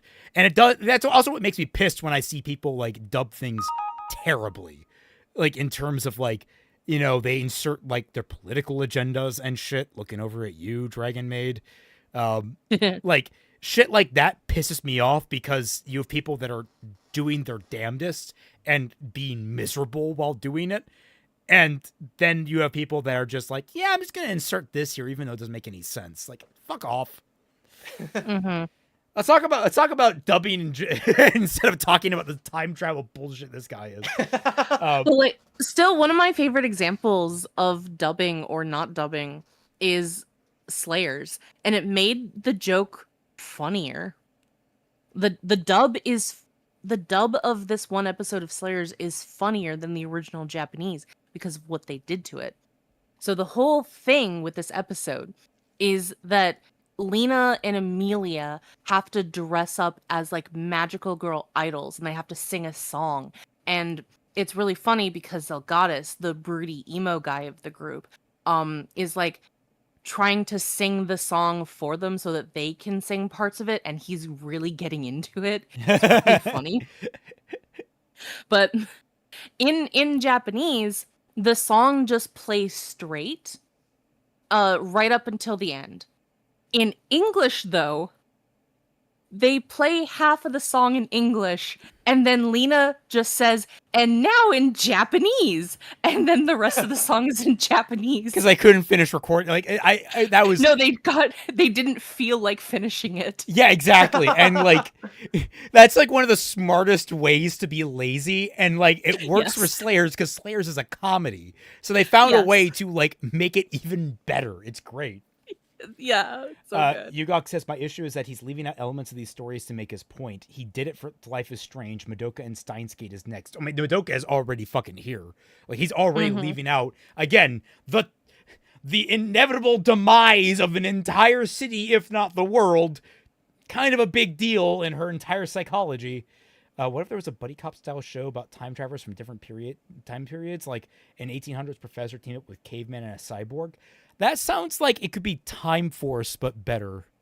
Anyone remember Time Force? Or is it Time I Squad? remember Time Force. Sorry, Time Squad. My bad, not Time Force. Oh yeah, I thought I was like, wait, you mean Power Rangers? No, yeah, I got mixed up. It was Time Squad. It was like one of those early Cartoon Network 90s shows, or late 90s, early. Wait, 90s. is that the? Oh yeah, this one.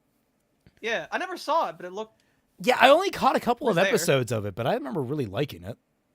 I remember I when actually they... think I mistook it for the damn it, what was it called? It's the one that Tarkovsky did that everybody hates was canceled. The mecha one. I don't know if that narrows it down. Fuck. Ignore me. I think I know what you're talking about, but it's been a while. Time Force, Power Rangers go. So good. Limitations were forced to grow to handle this fear, to learn from these moments and change from the people who had them into the people who can go out there and get them again so that we can face uncertainty. Just like coping with the worst, we have to cope with the best. And this directly relates our ability to change for the better to the forward passage of time. I would really hate if you were ever put in a situation, my man, where you had to save thousands, if not millions of lives. Like, can you just imagine him? Like, you tell him, okay, we have this way. You can actually fight a hurricane. It's going to come make landfall and destroy people. It's going to break this hurricane's legs. You can break this hurricane's legs, but you gotta, like, we gotta make sure we do this right. And the guy's like, yeah, we failed once, and we have time travel, but we could use that. But it's better if we learn and move on. And someone's like, we have time travel. We can save millions of lives, but we gotta learn and grow from this. We could save millions of lives. No, see, you gotta take it one step above that. Instead of like a hurricane, you gotta use like 9/11 or something like that. Because like it gets even more crazy when you try to put something that is actually extremely significantly and historically horrific. Okay, so we didn't manage to stop 9/11, but we changed where the planes hit. Where did they hit? The Chrysler building. Twice? Yeah, it's actually still standing. Just really well built. And once again, Homer lacks this reason. As far as she's ever seen, reality is overwhelmingly harsh. She's been hospitalized. Titan executioner. Lyle, turn on the TV. They hit the Pentagon. They hit the Pentagon! Okay, that reminds me. I gotta load up. I gotta find Smiling Friends episode 4. That shit is on my radar. You've not seen it yet? No! All the places, the totally legal streaming sites that I go to, haven't uploaded it yet. There it is. Excellent. And that's what pisses me off. You tagged me in it, but a lot of other people tagged me and shared it around Twitter, so it's not just you. But I got spoiled on the fucking pyramid head being in it. I'm sorry. I thought you would have seen it, but I don't watch it. Don't swim regularly. I try to keep up as best I can. But like, that was so amazing that Konami did that. So many kudos to them. That's like the most appropriate use of pyramid head outside of the game, the original game. I'm guessing if you've been spoiled on that, I'm guessing you've also been. No. I've not been spoiled on anything else. I'm not Nope. saying. I'm just saying. I've not been spoiled on anything else. I have Okay, not. Good. You gotta tell me when you see the last gag of the episode. You gotta tell me. Like DM me. Okay. I don't care if I'm like in the middle of. Okay, I got you. It's great. Even considered ending her life before it really began. As time moved on for her, again and again, nothing good came of it. So why? Okay, wait. No, I'm sorry. She's sort of entertaining. That's actually a very complicated situation because was that really her thoughts or was that the witch's kiss? Was she actually entertaining ending her own life? Sir, are you reading the same show I am? Because that entire point is in contention. Oh my god, dude, watch the shows. When she finally found something good, would she Well, ever that could go be said into for the all of his unknown assessments. again? To her, Just it this has a one much in greater chance particular, of bringing loss and pain. To remain here, looping again and again, it keeps the moment as the best of her life and keeps it here forever. Oh yeah, but she's constantly living with the underlying anxiety and fear of their entire world coming to an end and watching everyone she loves and knows die in front of her again for the millionth time. I'm sorry, this is not the best period of her life. She sees a better future and just can't fucking get there. Time travel creates a selfishly eternal bliss. It's not certain that she would live this one moment forever if she could save Monica. I think, more realistically, she may Do we really live want as to call long it as bliss? Okay, what about this is blissful for her at this point? She's looping Yeah. over and over again, and every single time we see her loop, the more and more damnably determined she gets to stopping Walpurgis Nacht. And in that time, she's no longer spending quality time with Madoka as time goes on. Like, that's... I'm sure maybe it's blissful at first when like she's ignorant and she's like, yeah, I can protect Madoka, I can do that, and then later finds out, oh wow, after like 50 tries. And again, she gets what she wants at the end of Rebellion. Like, she actually does move forward, but like the whole point of Rebellion is she's also kind of regressing. It's a complicated story. The together. big thing I'm getting out of this video is that even if you have the means to be able to solve these horrifically gigantic problems, just don't, because it kind of hurts. Yeah, just don't, because you're not going to grow as a person.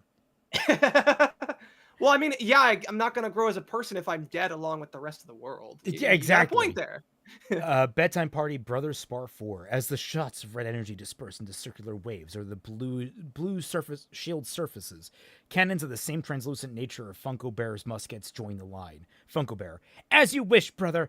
Fire! I think I can fix Homura. That's Madoka's job, all right? I don't think you're qualified. Also, you know, I was just thinking, like, the time travel stuff isn't even the most horrifying thing by a very long shot when it comes to Madoka. I would think, for me at least, the most horrifying thing is becoming Baby Bae. Oh, shit, that's right. That happened to Iruha's sister, didn't it? Yep. Is that Like, that one was of the the- witches? No, No. it's a miniature cube that has the soul of Iruha's little sister in it, Yui. That's a major spoiler, by the way. Sorry about anyone watching Magia Record. That's why I wasn't going to mention anything about it, but, you know. Well, I mean, I have to, like... Yeah. To qualify why it's horrifying is it's actually one of the best moments of the story where you learn like how all the events got set in motion and why the town is the way it is that she and her three friends, who are all really like they're savant, intelligent children, they think that they can basically they get the idea of making wishes that break the rules of reality in order to basically break the cycle. They attempt to break the cycle, but instead, I'm trying to think of the exact like why Yui gets turned into Bebe. She becomes Baby Bae because she wants to have the power of Kyubey in order to break the cycles. And then the way that functions, I think, is like her two friends get sacrificed in some way. I can't quite remember how, but then her soul, like the Kyubey's consciousness gets extinguished or purged from the body, and then she gets put into the Kyubey, and then she just gets trapped inside this Kyubey's body and becomes Baby Bae. Yeah, she tries to like, oh god, let me try and find it to make sure I understand where is her goddamn sister? There's so many wikis for Madoka Magica at this point. Why are there so many different ones? Because How many different Magica shows are there are like two different ones for the main series, and one that one of which consolidates everything, but then there's also one for Magia Record. And there's probably one for the game versions of Magia Record versus the anime version. I wonder if there's any visual novels too that also have like their own stories that probably just add that much more to have to wiki. Scared, concerned. Let's see. Magical really want to stop the suffering. Okay. After learning about the world of magical girls, they want to stop the suffering of them turning into witches. When they finally thought about their wish, Ui collected the despair in every magical girl's soul gem, and her friends turned it into energy. When they thought they were successful, Ui was collecting too much burden that she started to turn into a witch. Nemu and Ui's soul gem nearly having it shattered, had Ui's soul gem nearly having it shattered, and she had no idea where to store Ui's soul. After seeing an empty shell of small Cube, she stored the soul inside of him. After the events, everyone except Nemu forgot who Ui was. So basically, she was like, hey, I'm going to be the processing center for all the misery in the world, of all the despair that witches release and all that sort of stuff. It's going to process through me, and my friends are going to turn that into raw energy output. And basically, they were going to become the mitochondria of reality in terms of stopping entropy. Downside, she became the funnel for all of despair. It kind of fucking sucks. Yeah, that sounds like it sucks. I still think that my method would be the best one, and because it's the one that just breaks the whole system just fundamentally, because it doesn't go after like trying to find a solution or a loophole to the problem. It just goes right to the source of the problem, which are the Cube.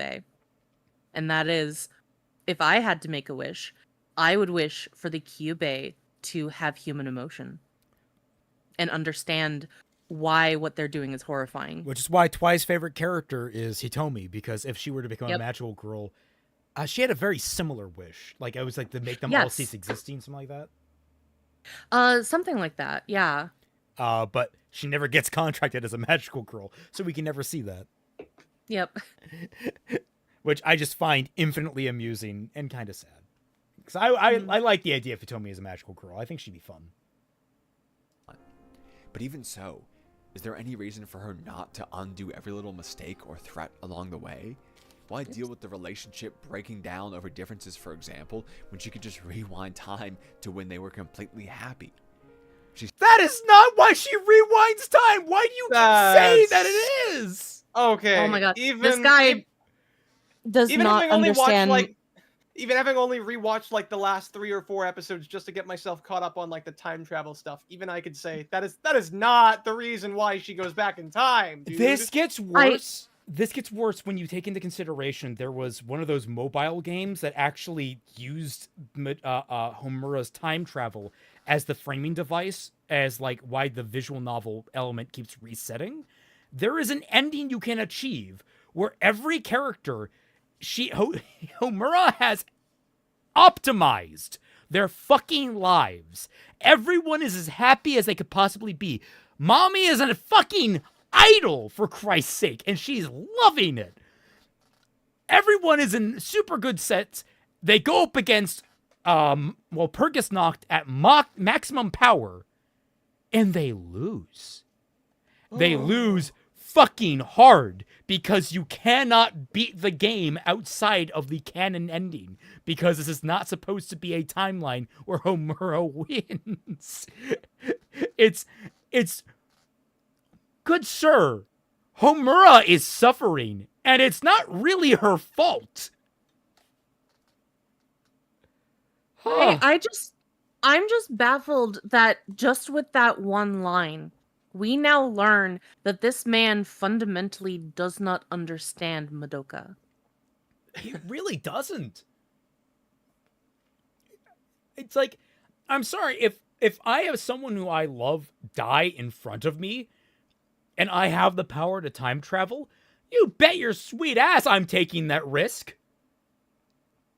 And if they keep dying, and if I start learning, oh yeah, by the way, there's also this other big problem going on that's going to just obliterate the world. Yeah, I'm going to keep trying. I'm sorry, good sir. Yeah, but clearly you're just doing that just so that you can relive the times you had with that friend. I sure love living in a low state of constant anxiety. Yeah, I'm absolutely adoring that. Yeah, I mean, I'd live that every day. Okay, but it's slightly more elevated now. Yeah. I've also lived through that too. My example is breaking down. I don't need to be a magical girl to experience these emotions. No reason to grow. I just don't and as get the we've cool already seen, powers. she even regresses. Do you know that? Have you tried? Yeah? Oh. I'm sorry. Yeah. Because once she enters this pattern, it becomes very hard to stop. Why would she ever learn to be kind and diffuse a bad situation when rewinding is an option? She's literally Well, out of because practice that's for the whole positive point force. of like if she's not gonna try to like, I mean, okay, I get what you're saying in the sense of like if something is insignificant to her and then she wouldn't want to try to diffuse it. But like if it's important to her, like the whole reason why she would want to rewind over something like that is so that she can do that. Like that's the whole point of why she's doing this. Is that she is trying to find like that perfect ending sheet where Madoka lives, doesn't become a magical girl, and especially doesn't become a witch, and the witches also don't destroy and kill everything in the world. You know who this better applies to, my good guy? Max please from tell us. Life is Strange. She's the one constantly rewinding time to get the optimum output in very minor bullshit situations. And yet you put her on a fucking pedestal while judging Homura? Are we sure he didn't like get the script swapped for these two and just like rolled with it? Because he just saw in his notes, oh, this is the Madoka part. This is the Life is Strange part. I'm sorry Even though it doesn't make any sense, I'm just gonna roll. I'm sorry that your hipster lesbian West Coast bitch is nowhere near as cool as the lesbian time-traveling heroic savior of the fucking planet from Japan. Are you really sorry though? No. This man dug his grave. He can lie in it. And you know what? There's a lot of hair for that dirt to go into. Each and every day, that's more and more the truth. She has forgotten how to be anything but what she exactly is right now. What does that even mean? What? She has forgotten how to be anything except for what she is exactly right now. What do you mean?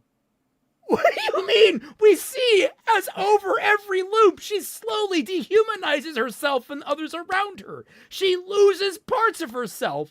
Yes, but that's not that she can't picture being herself. Like, I don't, what do you mean? That's the video in a nutshell. What do you mean? Crimson Rose, oh Lord, he's still going? How do you miss this bad? I don't know. This man has like fired in the opposite direction of the target.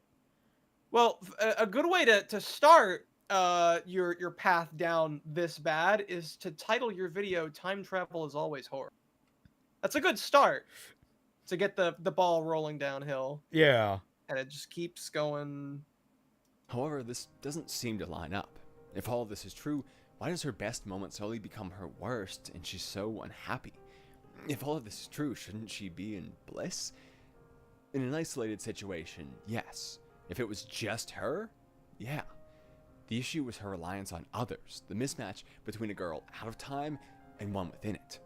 There's also the fact that there's witches and there's this adorable demon rat thing that wants to siphon off energy from magical girls dying. Yeah, I was gonna say there's also the constant existential threat of a world-ending destruction coming. Like just small things, just tiny, small things, inconsequential, really. Like in comparison to the ball, the dance is tomorrow, and they don't know what to wear. I don't know if I'm pretty sure that wasn't an episode. I'm just Hikaru says, I want to get a beer out, but I already had one. Just time travel. You just have the same beard again. For Homer's reduced humanity, it won't be for Monika's excess of it. What Homer requires is a stasis. She needs everything to remain exactly as it was, a picture-perfect snap of the greatest time. But changing I growth don't is what think she wants it other... to be how. I think the whole point of why she's going back in time is because she doesn't like how things are. Homura has come to resign herself so much to the present state of affairs. Her baseline of success is just Madoka alone survives. She could give a shit about anyone else she knows by the end of this story. She is literally willing to sacrifice Sayaka, Kyoko, Mami, and all of her other friends and family. Well, she doesn't have family, she's an orphan. Because she has basically resigned, they're going to die anyway. Madoka's the one I need to save. Man, you are not paying attention. And that bar gets lowered even more, like when you were talking about earlier, how like she was resigned to become a witch alongside with Madoka. Yeah, just and then before Madoka saved- breathes new life into her, giving her purpose. Yeah. But no, that was Homura. That was just her continuously going back in time because it's easy or something. I'm Bedtime party, Main Brothers point. Spar 5. A Funko Bear's cannons join the red volley, smashing the blue shields before them and creating a cloud of smoke. Teddy Bear Paladin. A mighty strike, brother!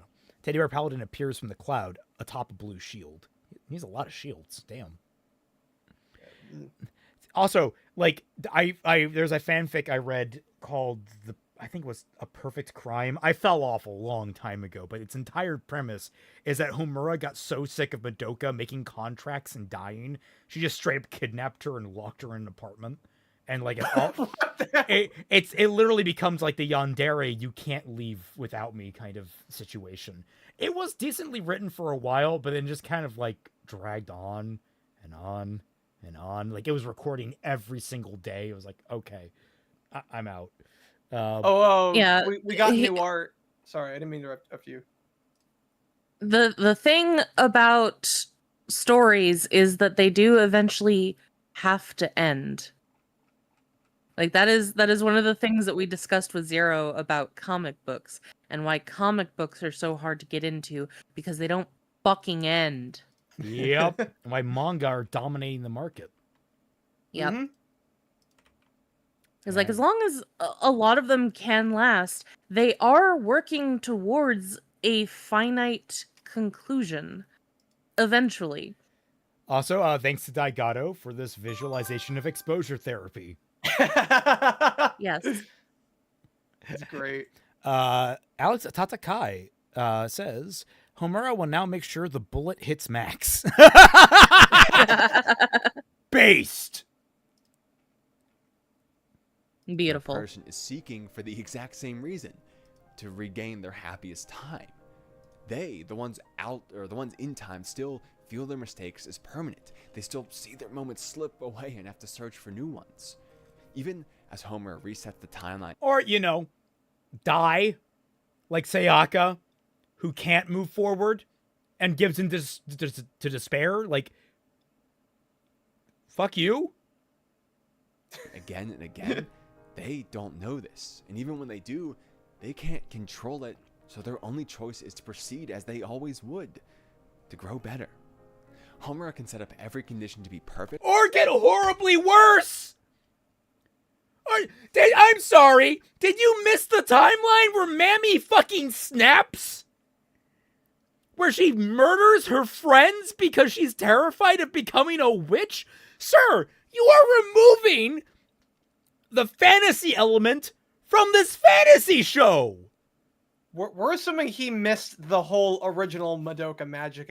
Of course he missed everything else. Oh, I had a bad day. Tell a dark joke. We're watching one. but she can fundamentally never align the wills of the people within those conditions because they are always bound by time, just living in a different kind of world than she is. The only way Homura could ever make them comply is by force. And this is something we see to a degree. In the main timeline for the anime, Madoka has yet to become a magical girl due to Homura's intervention. And Madoka feels terrible for this, watching all of her friends go out and fight for others, for her sake, and having to stand on the sideline, able to be nothing more than a shoulder to cry on as they risk their lives and fight. She's the kind of person who would always help others, but she's being prevented from taking the steps she needs to in order to help those important people, a restriction which seems to hurt her very soul. And of course, it's Well, done for also her... because she would become like one of the most powerful witches ever. and Yeah. destroy the world. I mean, that's, quite literally, that's also a part of we literally see what happens in an earlier timeline when she makes a contract. She one-shots Walpurgisnacht and then becomes the world-destroying witch, Kriemhild Gretchen. Are we... Sir? Are we missing that, like, Homura keeping her from becoming a magical girl now has become a life preservation technique? Yes, we are missing that. We're missing everything. We're missing the plot. We're missing everything. Fine, I'll tell one. How do you get the emo teen down from the tree? I don't know. No, Orange Man, don't finish that. Don't finish that joke. I'm so Hundreds of- confused. Oh, it's going to be cut the rope. Yeah. The I see. World my where next she guess was just yell jump, but yeah, that Ah. was Do a flip. dies being Grab a She can't ladder. take this into account. She can only feel her emotions of this Tell him to swing down by the chain that comes out of his wallet. world, the one where she's in pain. It leads to Homer's one care in the world weeping and crying, feeling absolutely worthless as Homer herself once did, forced to consider time and time again giving up her own soul just to ease that pain, and so Homer should understand how awful this feels. And so she... Oh, I'm so glad that Madoka, I'm so worried about Madoka feeling bad. She's not destroying the world! Sir! I'm starting to understand why this guy likes Life is Strange. It's making sense. That's not a good thing. No, it's very much not, because he's, like, grossly mischaracterizing these stories. I might... I'm more so like, oh, this video is annoying. No, this video is actually starting to enrage me now. I will be very curious if we get even more rage once we get to Stein. Oh, we Yeah, I was better just about to fucking not. say. Because Steins Gate goes above Madoka. Because I have a much like I know. I love Madoka. Steins Gate saved me in a dark place. So that's a fucking precious idol to me. You should know deep down that it's pointless, that it's a pain which changes someone. If Monica continues to feel this way, even if she's physically saved, she'll be a different person than the one Homer originally set out to save. Yes. The perfect image of that important day is replaced with a new, depressing reality, even if everything goes as well as it can. And if Monica doesn't change, then she remains as the kind of person who will always give of herself to save others, the one Homer loves who will leave her exactly because that's what her love is. She either captures someone different or loses the one she wants. The very point of her time travel has defeated itself. I think for the first time he's made at least a coherent point, but I will challenge that it's not really horror, that's tragedy. Mhm. Again, you're missing the fucking horror. This is tragic. It's very tragic that she can't get the Madoka she wants, but it's not like spine-chillingly scary. It's not I have gone back in time, stepped on a butterfly, and come back, and the world is being ruled by a dictator. It's not that level of horrifying. It's not like I don't. You gotta fucking define your terms, man. I don't know what you're fucking talking about. It's not getting a brain scan in Toronto and waking up thousands of years in the future in an underwater facility overrun with robots and realizing that you're not a human anymore. Yeah. That was very extension specific. That's I like to refer back to Soma just because it, like when talking about horror, just because it's my favorite horror game. Yeah, it's excellent because it's like the best elements of its horror aren't spooky jump scares. It's generally just asking you the question of what is human. It's existential horror, which is the kind of horror that like the best kind of horror that time travel can achieve. Which is also why it bears. But like a kind lot of what these, we've been talking about is it's like the only kind of horror that you can achieve, really. Here's for another time travel. What does my dad have in common with Nemo? What? You can't find him? he has a Isn't bum it the leg. other way around? He's a tiny child. He's a clownfish? His dad can't make good jokes. He lives in an anemone? He got kidnapped and put into an aquarium. Met a shark named Bruce. What, man? Tell us. He We touched need to know. He touched the butt?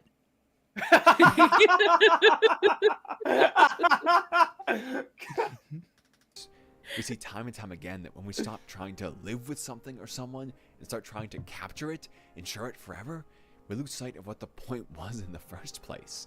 That we stop. Both can't be I don't found. think she ever That- lost. I'm sorry, that punchline is just so much weaker than all the ones we came up with. Having fun in the passion we make a career, or lose all of our time with someone in order to secure a better house to never be in it with them. It's things like that.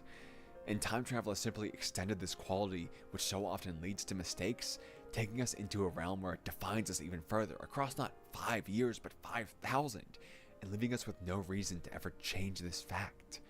It's a space where anxiety and fear do not lead to action, but to inaction, where human dies defending its own meaning. What the fuck are you saying?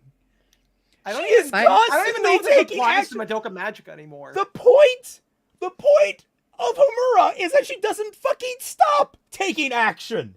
She keeps taking action. She is constantly taking action to try and stop the fucking apocalypse.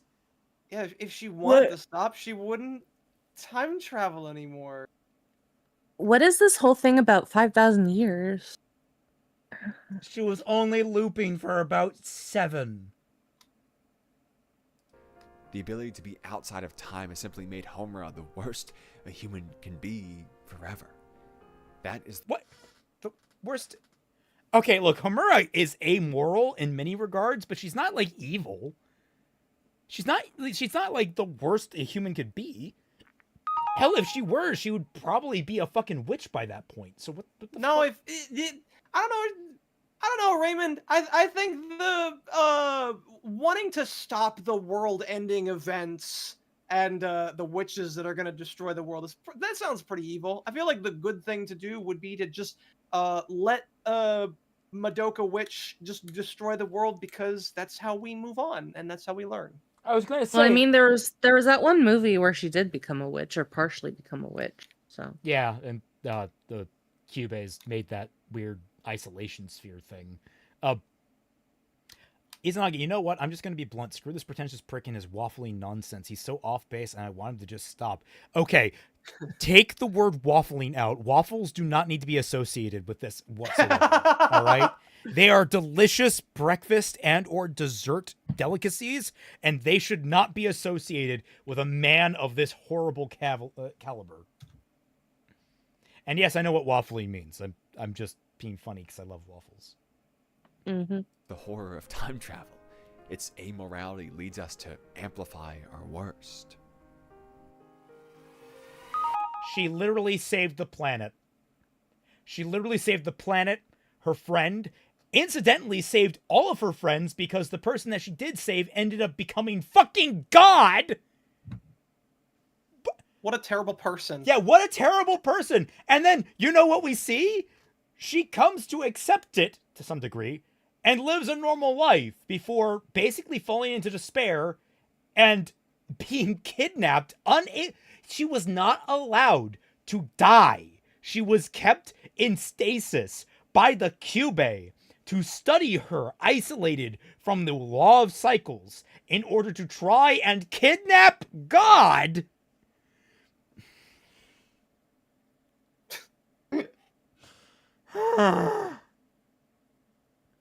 You know, Madoka Magic is not really all that complicated a story. It really isn't. No. You have made it far more complicated than you can make it complicated. You can dive into nooks and crannies about it and kind of pull different elements out. But at the end Like of how the we day, were talking about the ever-growing bathroom. yeah, the ever-growing bathroom. Yeah. You can talk about The that. symbolism. But you are digging so off base. I am surprised there's any more ground underneath you to dig. He's not just off base. He's no longer on the field anymore. The baseball Sir, field is just miles away. You're And he digging popped as out right where like a roadway is and gets smacked No, in the face. by you're an oncoming digging where there's a broken septic tank. car. And Private he broke it. Private King Thazar, Thazar, I can't pronounce that. This entire video can be summed up by the clip of SpongeBob and Patrick on the roller coaster. Alex Tatakai, the bullet hitting Max is going to be a rocket now. Yeah.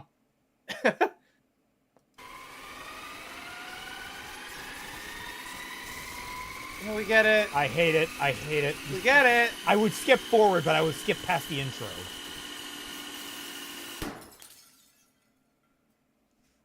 Man, I wish that was his Can- computer. Sir, So that can way you the video please never stop gets breaking uploaded. that fucking light? Like, that's like the fourth one you've broken.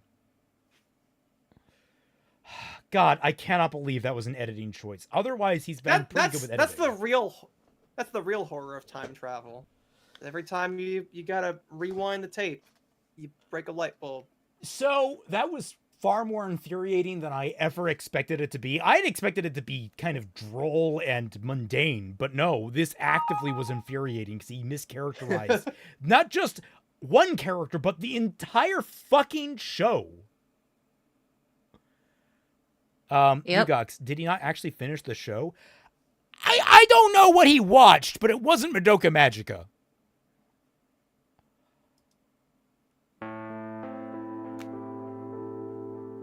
Oh, here we go. Here we Yep. go. But maybe the problem in Monica Magica was simply that someone selfish was at the wheel, and so all we witnessed was an extension of their worst traits and not humanity's overall. What if someone had the same option, but was using it for the sake of others? This is more I love how we're not going to comment on like the implication of her selfishness. We're moving on from Madoka and his terrible takes on it. Sorry. But Logan. also, I'm seeing here. No, it's the opposite. Fucking He is Rintaro, inherently selfish. he wants to basically become scientifically famous. He wants to become a big name scientist, so he conducts these experiments. Sure, it is in the name of expanding science, but he has a fucking ego the size of a fucking nuclear mushroom cloud. Jesus Christ, I have never seen this man go, like, a person misunderstand things on such a fundamental level. Well, maybe he's talking about later in the series where, but that's after he's already, like, perfected the time travel and he understands it. But that's when we're doing the loop thing because he wants to save his friend. And then he realizes that by saving his friend, he loses his girlfriend. So now he has to try and save his girlfriend. Yeah, it catches him in that catch-22. So, Yep. the Orange Man, tell a dark joke. Also, any funding goals going on? Not currently. We haven't had anyone start one of those up recently, and I gotta poke Zalkami because he should be pretty close to finishing that Batwoman video. I hope. But let's see. I don't think I really want to tell a dark joke, man. It's Why are you trying to force dark jokes? Like, Are I get you some I emo 13-year-old? I was gonna say, Orange Man, I understand that, like, you've had a bad day and you just want some humor, but we gotta keep the show monetized. All right, you gotta keep that going. So I don't want to risk that. If that's okay, man. Also, why is it that only dark jokes make you happy? Yeah, can't we tell? Why 'Cause did he you hasn't- make it? Because he hasn't turned so on the light that- yet. Why did you make There it you so go. that your happiness There's is your dark joke. predicated on dark There jokes? is your literal dark joke. Why do you like dark jokes so much? Because he hasn't turned on the light yet. Yeah, there it is. All right, let's see here. Click. All right, here we go. Here we go. I was wondering why the baseball was getting bigger. Then it hit me. My dolphin puns are terrible on porpoise. Why can't a bicycle stand on its own? It's too tired. Where do generals keep their armies? In their sleeveys. Oh. That's stupid. Yeah, it's the same one. Don't repeat that. How do you find Will Smith in the snow? Look for Fresh Prince. There! That's a dark joke. He's black. Oh, God. There. That's the minimum qualification. More akin to the situation. This is more akin to the situation in Steins Gate, moving forward only 1 year from our previous entry to 2011. Okabe Rintaro. Incorrect. Incorrect. That's when the anime came out, my good sir, but you did not mention the visual novel, which I'm pretty sure came out in 2008. Steins Gate. TV series. Nitro Plus's 2009 visual novel. Yeah, you're actually off by 2 years. Crimson Rose, this is off topic, but do you have any tips for someone trying to create their own universe for a story? I've been stuck on this for like 4 years. Wait, what? Someone's asking for... You know what? Twy, you take this one. I'm going to get a drink. I'm thirsty after all that yelling. Sure. Someone trying to create their own universe for a story. Well, that's incredibly broad because you can make literally anything. What do you mean by create your own universe? Are you trying to create something completely from scratch with its own physics? Or are you trying to create like a big sci-fi universe sort of thing? Or is it just by saying that, do you just mean your own fantasy world? Because you don't have to go like into an entire universe in order to do all of this. You can just go for just a small fantasy world and start small and then expand and then focus on the things to fix up in the world when the need arrives. That's really the basis of it. Because there's nothing worse that you can do than trying to like force an idea that you yet have. If like all you want is to like create a universe because I want to create a universe, whether it's for like a story or something like that, it's like this is not the best place to start. Is just being like, I want to write a book or I want to write a story. I want to write the world for like a JR or I guess JRPG. I was trying to say tabletop RPG, but that kind of stuff. But you don't have like any ideas to where to start. It's you end up forcing it at that point, and then you will probably end up making something that is unoriginal because you don't have an idea of your own yet to start with. You will more than likely go off of ideas that other people suggest, which is why I'm kind of with Twy, is that even if I knew how to answer that question, I don't necessarily know if I want to answer it, because I would just give you kind of like my own things that I personally like in universes that I like and universes that I've made and such, when really you got to find something that you like. You got to find the things that inspire you, the things that you think. Yeah, like if you're wanting to make a world, what are you making that world for? That is the question that you should be asking first, because like the way that I build these stories, I have an idea and then I have these characters and I need a world for them to be in. So I've mentioned like Fractured Fairy Tales, and I've mentioned my rewrite of Unicorns of Balinor. So I need to have a world where these not Ruby characters are going to be working in this world. But how am I going to make that different? How am I going to make it my own? And then I married that idea to my other world, Cadence of Magic. So I had to figure out, how am I going to make this world into what I need it to be? And that goes into the idea that I had of, I want a world set in the far future for Cadence of Magic. How do I go about that? what do I even do with that? I don't have a grounding point for what I want to do. The only thing that I have for an idea is these characters and this vague idea that they need to be fighting for something, but I don't know what that thing is. And that's how Fractured Fairy Tales came to be. And then you build the world around it, where you have the school and you have these monsters and you have this idea of these people who are trapped that need to change. And so how do you go about that? How do you figure out what they're being trapped in? Then you build these different kinds of settings for these different characters, and you figure out like what the problems are with that. Or when it comes to Unicorns of Balinor rewrite, you have this character and her unicorn, and they're in this world, but things aren't quite right. And you try to figure out like, why are things not quite right? And then you figure out, oh, it's because she's from this other world. And why aren't things right in her life right now? Well, that's because her parents aren't actually her parents. And then you try to figure out like what's wrong with the story exactly, and that's because they're stuck just on the farm. So what is the surrounding village around the farm? Do we go there? Do we see things outside of her small little bubble? Then you build that world up, and then you go into the world that she's originally from. Okay, what's that about? You start off from the characters, and then you expand out as you need to.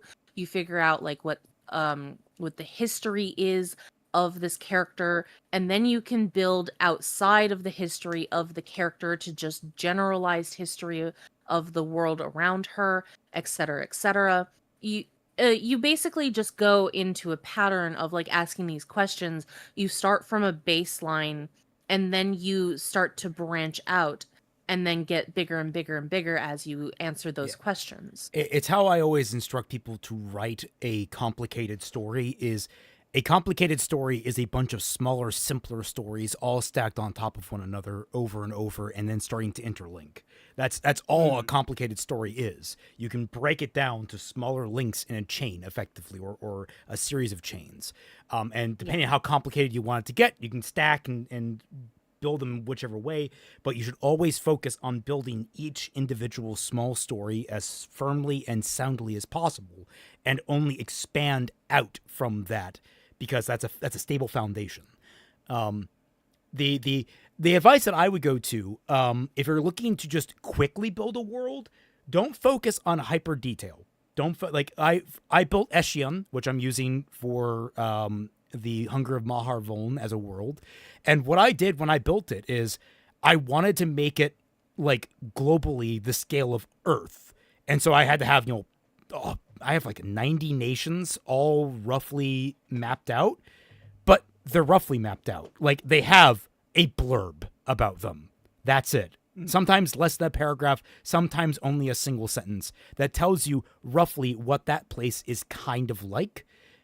And with the intent then is, if I need to reference something, if I'm doing a smaller scale story, and I'd be like, well, where are they getting their goods from? Well, this place is actually proximal to this place over here, so I can say they get it from here, which then helps me define both this place that we're in, the place that they're getting the goods from, and the nature of their relationship between the two. It helps me understand that, and I build those simple connections over time, and what you then get is a living, breathing world.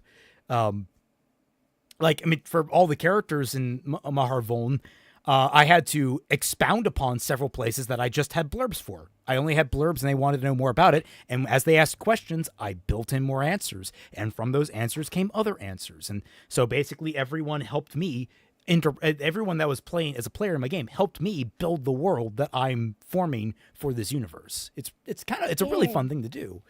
Aw, you're welcome. Not you though. I'm kidding. Alex said the No, you helped destroy them. Because darkness is darkness and darkness is light.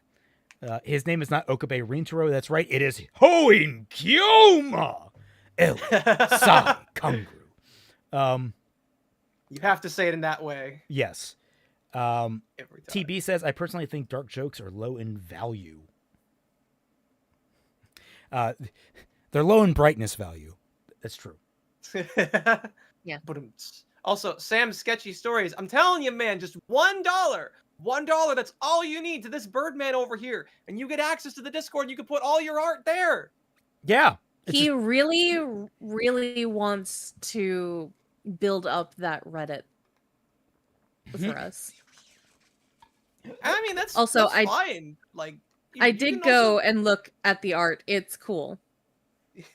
Oh, okay. Oh, maybe I'll pull that up since we're already in a lull and we don't want to talk about how this man is awful at reading fucking stories. This guy drew a really nice Dinosaur King fan art of me, I think a couple weeks ago, and also posted on the subreddit. And I'm gonna keep reminding him, all you need is $1. Oh my god, it's adorable. You don't know how to go onto Patreon and give someone money on Patreon, Sam? You can do it, man. What? I believe in you. I Sam, I believe swear to you God, can if do you it. if you tell me what your Patreon account is, I will gift that membership for you personally. You gotta put in some effort on your end, though, man. Let's see. Wait, Renamon's secret midnight mission. What the fuck is? I'm gonna scroll past that just because I feel like. Why are you posting so much Renamon? Why are there so many Renamon videos? I'm worried now. Which one is Renamon? She's the sex pot furry.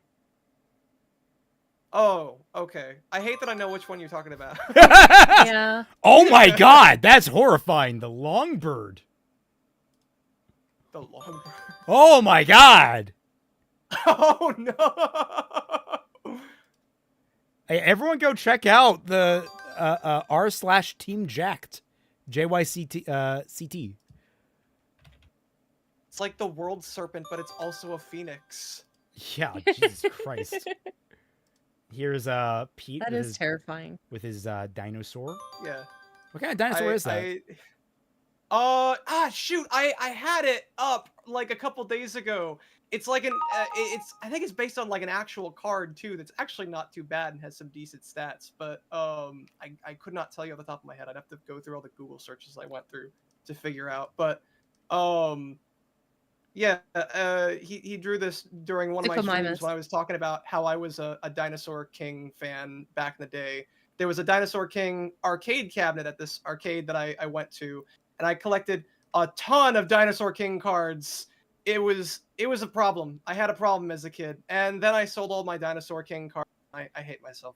Robert Glendinning, thank you for the 5 gifted memberships. Congratulations to everyone that got caught in that blast, except for Deterix. Alex Setakai, off-topic question. Out of curiosity, have y'all seen the 11-hour Mars Girl vid on Vic? If so, what do you think? Mars Girl did an 11-hour vid on Vic? Was it a stream?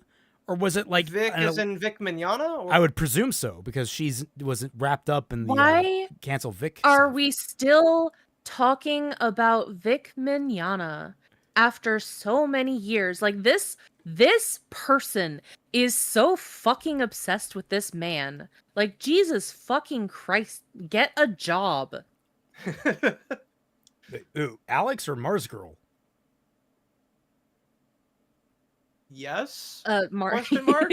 Mars Girl. Yeah, no, it's because he basically pissed off the entire anime dubbing industry by... I mean, I can't remember exactly now. I have to go through all my fucking notes, but I might look at it if I want to torture myself. It's a mixture of he's a little bit up his own ass when it comes to the fact that he's popular because he voiced Edward Elric. It's because he is very charismatic and he likes to joke around. He can be a little bit unself-aware when it comes to things and make people uncomfortable unintentionally. And also, again, mostly people are just jealous that he was like really popular back in the 2000s and 2010s. They also got pissed at him because he was the first voice actor to my knowledge that started like charging for like signatures and photos and stuff, which wasn't done back in the day. He was the one that kind of pioneered that entire thing that really makes voice actors bank. Oh wow, I didn't know that. Yeah, he was the one that really pushed it forward. And a lot of people are not happy that he was so influential. Yeah. He Basically, was also the only voice actor that actually, at least in my experience, actually like interacted with fans outside of like just signings and stuff. I mean, to a certain extent, Scott McNeil did that as well, but like when I went to my very first con when I was 15, there was a signing that Vic Mignogna was in, and he afterwards sat down behind the chairs and just had a group of fans surrounding him, and he just chatted with them for a while. yeah. I've never seen another voice actor do that. He comes across as a really chill dude. I know another reason a lot of them hate him is that he's very deeply Christian, and that rubs a Yeah. lot of people who are very. I mean, there's a lot of people that are left wing that really, really do not like Christians to the point that it's kind of like disgusting. And I never got that, and like I'm an atheist, so like it gets annoying for me when people try to shove their religion down my throat. But like as long as you don't try to do that, I'm fine with you. yeah. And like that's okay. It's okay that he's a Christian. It's fine. I think there's something like he'll maybe start like a panel with a prayer, and it's like, all right, that's fine. Kind of awkward for people who aren't Christians there, but like that's him. Like the point is that is like kind of give a humble thank you for putting me in this kind of spot to people who have that mindset, and it's like there is something respectable about that kind of stuff. And now he does also get a big head about things. There's no denying that. But at the end of the day, like I looked into all the accusations against him. Not a single one of them had any shred of evidence or credibility. And in fact, the main one that was being brought up had so many changes to her story that it was basically unrepresentable. And the only reason he lost is because defamation is just a really hard thing to prove. I think he was an innocent man. I was on a bus one time, like going home from a convention, and I just happened to be chatting with a girl who said that she was usually Vic's handler when it came to cons in the city. And she said, like, yeah, Vic's fine. He just gets a little bit overenthusiastic, and that can kind of piss people off. And he's a little bit narcissistic, but he's harmless. And it's like, oh yeah. Yeah, it's almost as if he's an actor. And it's like, oh, so he's charismatic and has a bit of a narcissistic edge. Yeah? You know who also? I have that a little bit. I imagine some of us do. Look, you gotta have that. If you're going to speak authoritatively on anything, you have to have a little bit of pride. Like, it's kind of built into being able to talk authoritatively. It's like who wants to listen to listen to someone who's not going to sound confident when they talk, or who isn't trying to sound confident when they talk. Also, that 11-hour vid was a full-on commentary vid. I could only get through it 1 hour. This girl is honestly nitpicky asshole after hearing her talk. Mars Girl has only decayed more since I first knew about her back in the Channel Awesome days. I'm glad I am not familiar with her. Mars Girl was never all that great when it came to her videos, and she's only gotten worse as time's gone on. Like, I tried to expand to a lot of other creators on that guy with the glasses back in the day, and again, to show how old I am and how entrenched I was back then, I was there, and I still find it weird that they changed it to Channel Awesome, because it used to just be that guy with the glasses for the longest time.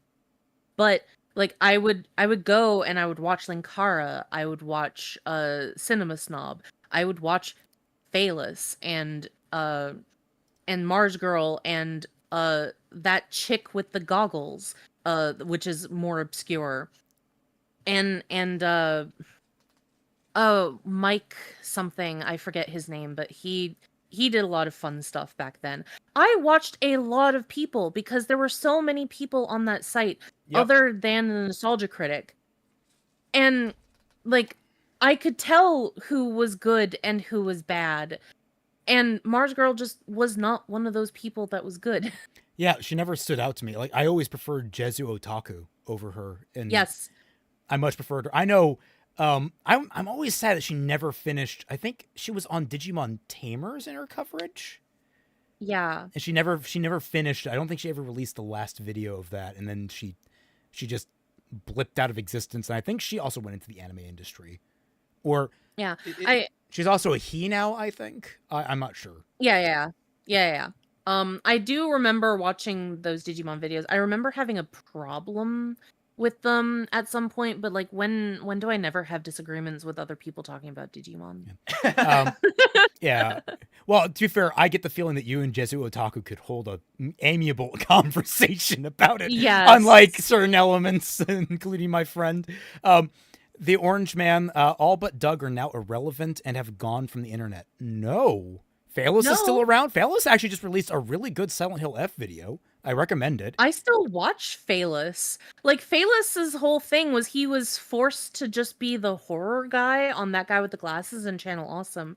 But now that he's his own creator, he now talks about bootleg shit and it's really fucking funny. Linkara is still around. He's actually Yeah, going Linkara strong. is still I think big. Linkara might actually be the most successful of all of them at this point. Oh, he's definitely more successful than Cinema Snob, that's for sure. Oh yeah. Mm. I don't know if he rivals Doug or not, but I don't think he has the same overhead as Doug. So like, it kind of it might equal out, roughly speaking. And I know obviously after Change the Channel, he came out relatively clean, compared to Doug. And then Spoonie is slowly coming back. He's not been regularly streaming on his channel, but he has been regularly streaming with the guy that played Curtis Craig from Phantasmagoria 2, which sounds really obscure, but it's really interesting that he's now he does regular Let's Plays or streams with this guy that he did an entire riff track of effectively. It's actually kind of wholesome, especially for Spoonie, who honestly, that boy just needs some wins. He's not doing the Oh, yeah. best. Considering what I've heard about him, yeah. Angry Joe's still around, and yet he's become more divisive than ever because he's gotten into politics. Oh boy. Yeah, That's usually the death of a lot of creators I getting into politics. I really there was a recent thing that blew up where the White House released like a photo from Halo saying "Fight the Flood," and it was like all about deporting people with ice, and kind of funny, kind of tasteless. That's just dark and kind of twisted. But then Joe went off on them like, "Get your politics out of my games," and immediately everyone turned around and like, "Joe, sorry, you've said some things about politics in games, and it seems that you are suddenly backtracking in the opposite direction." He's a mess. He's a mess of a creator. We skirt politics here. We occasionally make jokes about it, but we don't ever want to go into it because politics gets divisive fast, and I would much rather be a nice, comfy little area for people to chill in. Well, here, like, we could talk about like fantasy politics because, yeah, absolutely. Yeah. I'm showing my friends Moggy, The Labyrinth of Magic. That is basically politics, the anime, but it is fantasy politics. Do you want to learn about how the Empire is slowly eating away at the rights of the Balbad Kingdom through money because they use paper money instead of gold coins, and then they can like bring Balbad into great debt by slowly raising interest? We here at Team JYCT do not condone about politics, but we will, however, continue talking about them. One more note on that. If you guys want a relatively solid apolitical history channel, the History of Everything podcast, that guy is really good at breaking down complicated and controversial topics in ways that are neutral. There are ones that, like, talking about things like what's happening in Ukraine, where a lot of people have very strong opinions on it. He breaks down a lot of that stuff very nicely. He talks about modern day politics, things that you wouldn't even think about. Like, I think it was Indonesia where their government just completely collapsed recently. And like you don't hear about that kind of stuff, but he goes into it. And he's pretty good about keeping his own biases out, and he always talks about like, is it good or bad? Typically coming from the perspective of the populace, as like are the innocent individuals who are not involved in this in any way getting hurt, that sort of thing. And maybe he talks about like political reprisals. He talks about it in a very clinical fashion. It's like, well, obviously this party took power, so they're going to reprise against the previous party, that sort of thing. Very, very good, very to the point guy. I'm pretty sure he could probably slip up somewhere occasionally, but otherwise I find him very amiable. Also, before we move on, someone asked if I had seen Digimon Adventure 2020. I've watched like the first 8 or so episodes of that, and then I just dropped off. It was, as someone who watched up to episode 20 or so, it's bad. It's so bad. Twi arguably watched the most interesting part of the show. Ugh. And that's not saying much, because I really did not like episode 2, where they just basically tried to take our war game out of the context of everything about it, which was the whole point of our war game was about the panic of moving from 1999 to 2000 the Y2K, and the whole the Y2K thing. And like he already it was already taken out of that context and changed wildly from what it was, and that's where we got Summer Wars from. But to make a Digimon episode and just take it out of the Y2K context just destroyed the entire point of the whole concept of our war game. Also, especially like, since at that point it was only episode 2. We hadn't even met the other characters yet, and most of the point of our war game was the fact that Izzy and Tai and Matt and TK were all on their own, that the other characters weren't available to fight alongside them. Yeah, and Sora was mad at Tai for barfing in her hat. Yeah. I just want to say it took me a couple No. minutes to realize that when you said our war game, you were talking about the subtitle to a movie, when I was thinking, oh, you guys made a Digimon war game? I want to know about this. Oh, that's now I'm cool. sad. Yeah, no, the movie is called Bokura no War Game, which can be translated to Our War Game or Children's War Game. Or his war game, or I guess my war game, but masculine. No. It's just translated as Our War Game or Children's War Game. Those are the official names. Gotcha. Yeah. There were some notes in here. Were the Digimon designs at least good? They were fine. What really pissed me off is that they didn't, like, some of the Digivolutions didn't get like the love they deserved. Like some of the animations were borked. It sucked. Bedtime Party Brother Spar 7. Teddy Bear Paladin, your aim improves with remarkable pace, little brother. The magic muskets continue shooting down towards the bigger Ursine plush. More shots landing upon construct shields Teddy Bear Paladin uses. But yeah, to finish off on that, Twi, you're being very rude. You're standing in front of Pete. I'm sorry. I was just giving you the spotlight. I didn't want to say anything. You were going off on Digimon. I was like, this is your speciality. I will let you. But yeah, have to finish off on like why 2020 sucks. I mean, they speed ran their way into, is it Omegamon or is it Alphamon? It's Omegamon. Yeah, they speed or Omnimon for Omnimon, English. Yeah, they speed ran like into that in like the first 8 episodes. Like, yeah, holy shit! You've already seen the top tier Digimon. Why? That was baffling. And then basically it took until episode 20 for them to get to not champion, ultimate level. Which it just everything, like, which you might be like, oh wow, it took them that long. No, it took them that fast to get there. There was like every episode was a new Digivolution, and it felt like they weren't taking time to actually build a story. It just felt like we got to move from set piece to set piece to set piece to set piece. More Digivolutions, more. we twisted you, and surprise, Patamon didn't evolve into Angemon, he evolved into Pegasusmon. And everyone's like, but wait, doesn't he need, like, the armor for it? Not now! Yeah, it really came across from what little episodes that I did see as they took the name Digimon Adventure and just made that incredibly literal. Whereas, like, the whole point of what made Digimon Adventure special in the first place wasn't the adventure itself, but the fact that these are children who, while in a very fantastical setting, are still very grounded in the sense that they are learning and discovering things about themselves. They're who they are as people and their shortcomings as people and learning to go past that and to grow.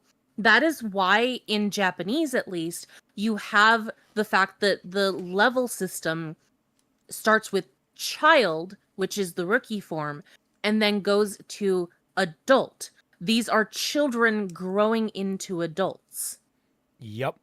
But also, there were also so many missed opportunities. One of my friends and I were talking about it, and like he kept we talked about how we were disappointed and how like they just didn't take any time to really let these kids like marinate in the world that they were in. Whereas in the prayer one, there was always talk about how are we going to feed ourselves? How are we going to like get medical supplies? We only have one medical bag, and like none of us are trained except for Joe, but he only has like basic for like talking to like they took the time to actually invest in the safety and survival in the world. And then like we were like they just kind of breeze past that in the remake or in the 2020 version. And on top of that, my friend was like, why didn't they just have like, have a character that had already been in the digital world for a while, like Joe? What if Joe discovered it early and he used it as like a safe place to like study away from family, like he would probably use to try and, save time, because it's like the time distortion goes on. Like what if he used that to study up on things? And so he actually became, more knowledgeable, and he actually was used to the world when all the other kids came, but he was still like a worrywart about them. So it's like all of that, like just complete missed opportunity on like trying to smooth out the bumps that were in the original. They couldn't do anything extra. They stripped away rather than add. It was sucked. Yeah.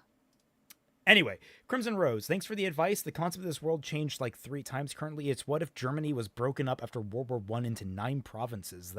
That sounds cool. That sounds fun. Yeah. I would still want to know like why you're wanting, like what kind of story are you trying to build?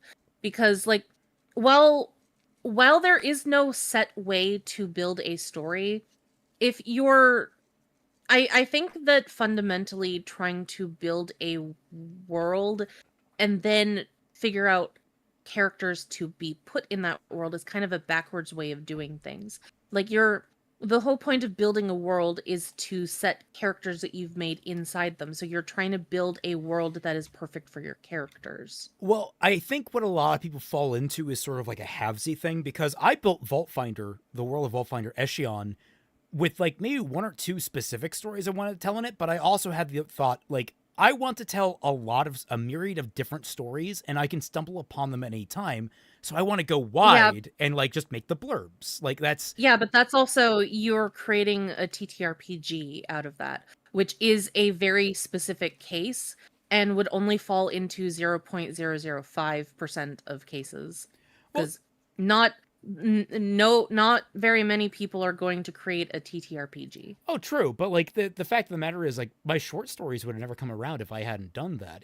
I want to be specific here. I'm not encouraging over world building. Again, blurbs. That's the important thing about it, is I went wide with that, put blurbs here, there, and there. And then I specified down on one specific area for one specific story. And then when I got done with that, I hopped to another specific story and then built from there. And like, it's just these different stories around the world that gradually build a bigger picture. Even then, though, you still had something that you wanted to do. You still had a story and a concept that you had, and you had to build the world around that. It's still fundamentally the same thing that I was saying. You have to have a reason to build this world. Yeah, I'm not trying to disregard your advice. I'm Oh trying to yeah, say, yeah, like, no. I'm just saying, like, these two can coincide. The biggest thing that I see a lot of people flip into is, world builder disease, where they Yeah.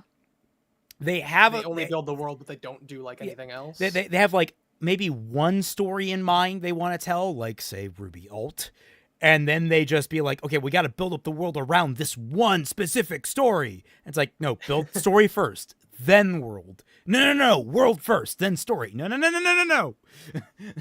Gotta be careful with that. And it's Yeah. especially worse too if like if you don't yet have an idea of what you want your world to be like and you're asking other people, because that's big thing about like you need passion to like drive the stuff that you're making. Because Mhm. you ever see like one of those kinds of movies that is made by a director that was clearly just like hired on by Alan a Smithy. production company just because like people recognize them, but clearly has no passion for whatever it is that they are adapting. I'm speaking mainly about that one director who made the remake of God damn it, why am I blanking on it? That one Korean action film that everyone The talks Raid? about with the hallway. No. Bun Rock. Oh, sorry. Oh, you're right. Old Boy. Yeah, the guy who made the American Spike like Lee. remake. Spike Lee. Yeah, Spike Lee. You could tell he did not care. God, about, I know. that movie. Your movie sucks. It has such a great video on that. He did. He did. And you could tell in interviews he did not care. But like Yeah. that's why you need passion with like what you can't force these things, man. But like if you have something to start with, that's all the better. But Yeah. it helps especially to have like a story in mind so that you can have something to mold your in favor of. Going back Yeah. in time to get Celtic back on the menu. We're going back in time to get back to this fucking video and get infuriated again. We have 15 minutes left of this. Also known by his Oh, wow. mad scientist persona Halloween Kiyoma, is the leader of a ragtag laboratory producing benign inventions, like a toy ray gun that can change TV channels but only positively, or a spy cam without a stabilizer so the footage is a spinning blur, or a microwave that can be started by a text, for all those times where you put food in them and then leave the house. The irony is that would actually, I'm pretty sure that's a thing now. So, predicted the future. So, yeah. But that last one actually ends up being a lot more.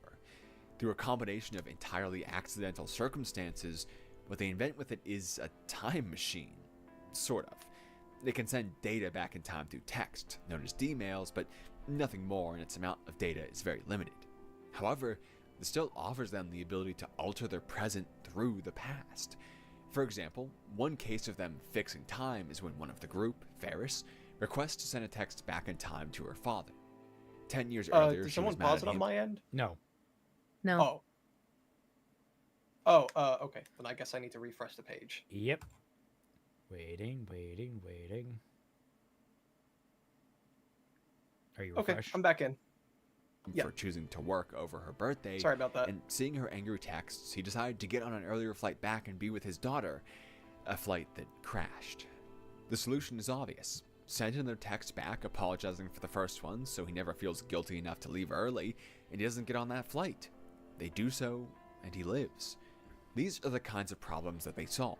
Whatever can be done with a single text or two, although some venture into unlikely territory like changing one of their sexes through a pager message, although we'll get into how that plays into things later. The issue here arises in complexity. Now, shows like Monica sidestep this by having the issues be very private, between very few individuals and across minimal time. Again, ignoring the whole city-destroying super hurricane. Just ignoring that, all right? Just put that to the side. For example, since only magical girls can see the effect of their actions, then what they change between themselves in these few months shouldn't change much about the world outside. Or at least it can kind of be suspended of disbelief that way. But it's not actually the case, and that nature is what Steins Gate leans into, the inherent chaos of messing with time. As Okabe and crew send these texts back in time, the present begins to change, although only Okabe is able to remember the previous timelines. Now, what he sees at first is... That's not strictly true. other characters start to actually suffer from the Steins Gate. They actually start to have memories of the past and recollections. Some of them just get a feeling. I mean, fucking Mayuri, I'm pretty sure she's the one who just tells Okabine that it's okay for to let her die. Like she kind of, Oh. yeah. That's. It's never explicitly stated that anyone really remembers, but you can tell in the way they act that there is something more going on with all of them. In the fact that Ferris is the biggest one. Ferris almost certainly remembers how things were, and she is reluctant to send the text. That fixes things. Is very minimal, as they try to play small winning lottery tickets to test their abilities and alter things within just a few weeks. Everything seems to remain, well, mostly the same around them in Akihabara, save maybe a few hours worth of memories here and there. However, as time progresses, and as they reach further back in time as well, which simulates the same thing, well, the effects they could have never calculated come to light. Through saving Ferris's father, for example, they alter the entire fate of Akihabara, turning it from a moe paradise into just another business district without character. Okabe runs around this new space, seeing every location which they once frequented gone, every important place removed from time. How many lives were altered from this text, businesses that never opened and ones that did instead? They sought to make one girl happy. I was gonna say, this was probably my favorite moment in the entire show, is him realizing it and the main theme kicking in, as he's like feverishly looking around all of Akihabara. God, now I'm saying it like he does. Shit. Last night, the joke for the night, where did Joe go after getting lost in a minefield? There, and there, and there, and a little bit there, and there. And up there. And I think a little down there. That might just be some cranberry sauce. And in the process shifted millions of lives. It's a proof that no situation, millions. Would changing Akihabara, I guess it would change millions, but the scale, I'm not sure.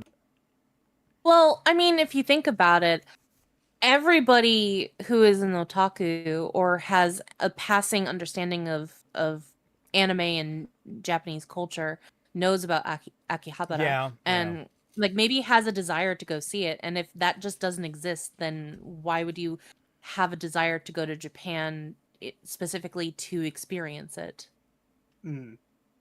Which can affect other people. Yeah, I mean, because maybe the hotels wouldn't get that kind of tourism and all that kind of stuff. So yeah, millions.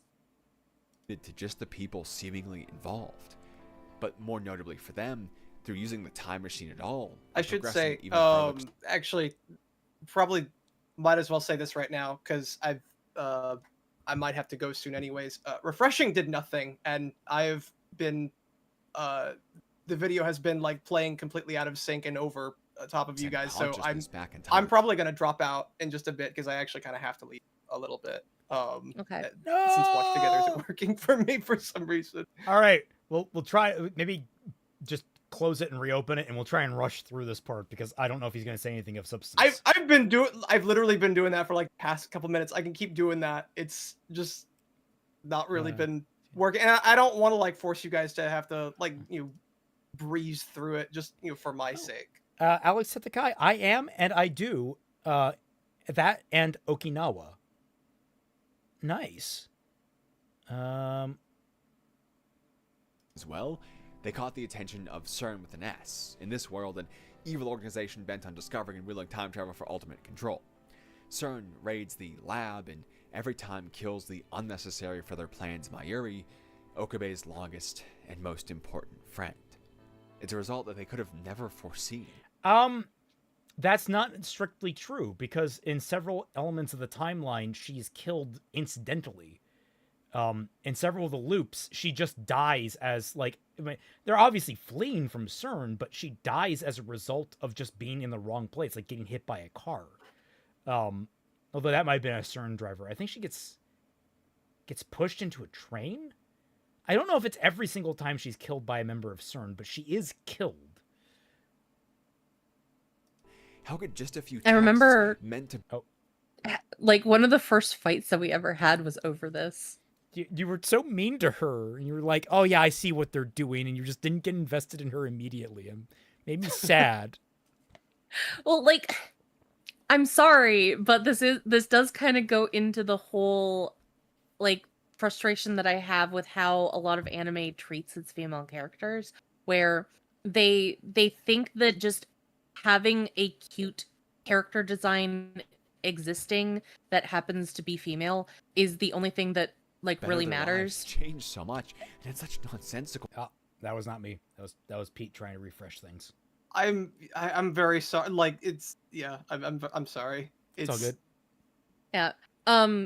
It's like, my frustration is that she doesn't really do anything other than just be there and kind of take up space, and maybe she at first tried to be this very cute airheaded kind of mascot to the group, but that got old for me very, very fast, and she started grating on me. So then when the plot started revolving around entirely trying to save her, I just checked out.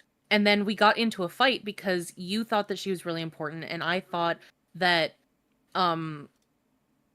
that it would be a lot more significant if it was oh gosh, I'm blanking on her name. Kurisu? The red, yeah, if it was her instead. And lo and behold, it did eventually change to her instead. So I was a lot more invested in it after that. But that was like one of our first fights. Our Yes. first, like, big arguments. And let it be known that Twilight doesn't have a heart. I think we're all in agreement here. Okay, we're moving on. I mean, neither do you. Yeah, but I'm honest about it. Ways. Sure, they could have been more careful. Just in their don't be calculations, hypocritical, man. But even if That's they all were, I'm saying. the problem is that it's impossible to actually calculate everything. With each change, they are creating new variables which only exist in that time. Yeah, it's still not Keeping playing on Ferris's my father- end. I can't. It's like it plays. I want to say like a minute or two after you guys end up pressing play. So Weird. I'm not actually seeing anything. I really do have to go though. All right, so if you got Well, to just I go. figured this might Yeah. as well. Yeah. I didn't want to be rude. I didn't want to just like drop. You heard her! You guys have Leave! a- Go, just No, go! like, you've And be biblically You've accurate. been Have a good saying night. this. All right, fine. Oh, no! I was going for a whole is it Lassie or what oh fucking I can't remember what dog movie it was. It was one of them. I don't know. But I don't know. He was just like saying that he needed to go. And yet, like, 3 minutes later, he's like, no, I'm still trying to figure this out. It's like, I thought you needed to leave. I don't want you to be I late. admire him trying to see it through because as we've learned, if you don't resign yourself to how things are going, you can't ever move on. And I don't know, or whatever fucking message this guy was trying to promulgate. Yeah, that's true. Everyone go check out Pete's channel. I don't know if he has anything new, but everyone go check out Pete's channel. Yeah. Because in the world they know and can calculate from, he doesn't even exist. How can he know the way in which he'd change things, which people he'd meet and where he'd go, if he doesn't even exist? You could sit down and run through the whole list of causes and effects in your world from A to Z and still never be able to see even a fraction of how new ones will sprout and multiply in exponential form. This is how such nonsensical results occur, like each email they send changing how quickly CERN does or doesn't move in on their lab. It makes no sense that their actions can impact the time of the raid. But that's the point. Somewhere, somehow, there is a through line between these things, but it's one embedded in so much chaos it's impossible to see and impossible to understand. How is that As such, horrific, their though? time travel Like, are you trying to get the angle that destiny, fate in itself, like, if you're trying to take the angle that basically by using time travel you've determined that there are fixed points in time that you cannot avoid. How very Doctor Who of him. Yeah, but like he's not wording it in a way that makes much sense because he wants to be highfalutin. Yeah. Bringing that word back. So like the idea of him, the realization that you cannot change a horrible event. And it's almost as if that's what Homura was kind of going through over and over again, but you didn't bring that fucking up. Mm-hmm. Can never be used responsibly, even such a minimal version of time travel, and even with the infinite time it offers to calculate, because the changes defeat the planning. Even if they somehow did and fixed everything, what comes after fixing everything? You would have to wait until the end of time itself to see what occurred from all of that fix to know if it was really so or not. And then if it isn't, you have to go back all that time and try it again. And if it is, then you go back in time and live differently since you're no longer just watching the progression of time for results. And then that changes the future anyway. The result is always chaos. But No. okay, wait. They don't ever go forward in time, with the exception of Suzuha, who comes back from the future, and then they leap back in order to stabilize the timeline that initially started everything. Like that, and that's you're also. Oh my god, are you not realizing there are 3 different types of time travel? Are you only like? Are you going to mention that there are 3 different versions of it that lead to different results? Like how the D-mails are the most like wild and unsettling ones. The mind link is like consistent, and then the physical time travel is the one that allows you to actually make physical changes. Like, are you not accounting for that, my man? Apparently To not. use this ability properly, Okabe's entire life would be waiting and gathering data just to alter a few words in a single text over and over. It's like the most basic scientific principles taken to a dystopian fantasy where humans are used as sensors to gather data and nothing more. Because of this complex nature, time travel also starts to necessitate itself, or rather, it becomes required to destroy itself. Okabe attempts to save Mayuri without changing all they did before, seeking to escape the raid beforehand by car or rail, fight it off just before with or without arms, and every single time, no matter the plan, Mayuri still dies. It only makes sense.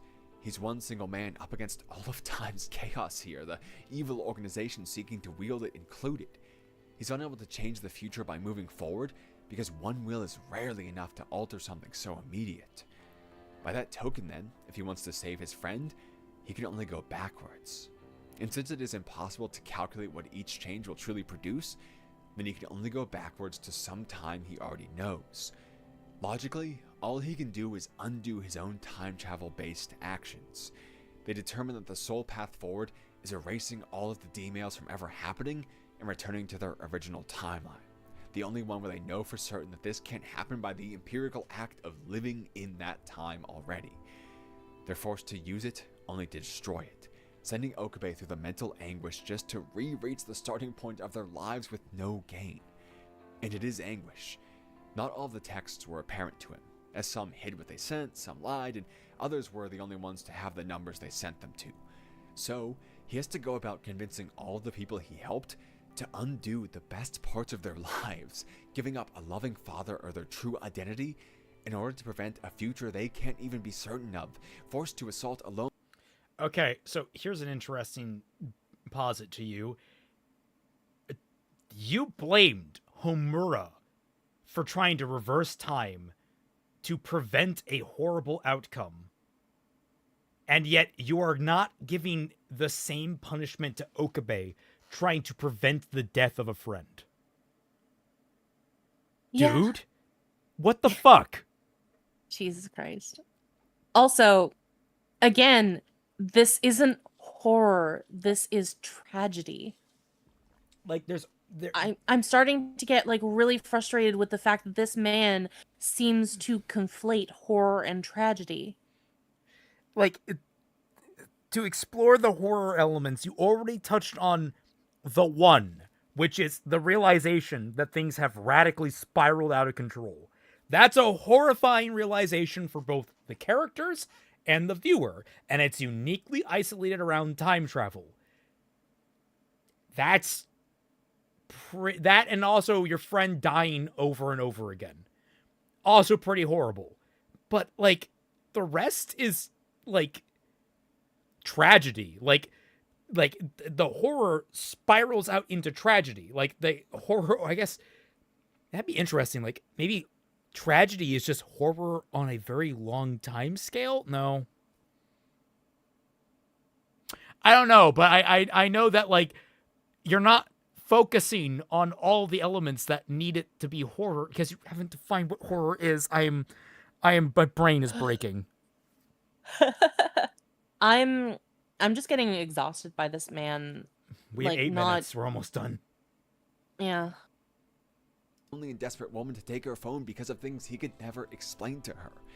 There's no way they can comprehend all he's seen, so She's also evil! What do you mean she can't comprehend? She's working for CERN! She's in their back pocket! It doesn't matter what she comprehends, as she is obsessively compelled to help them because they actually swooped in to stop her and give her a purpose. Like, that's...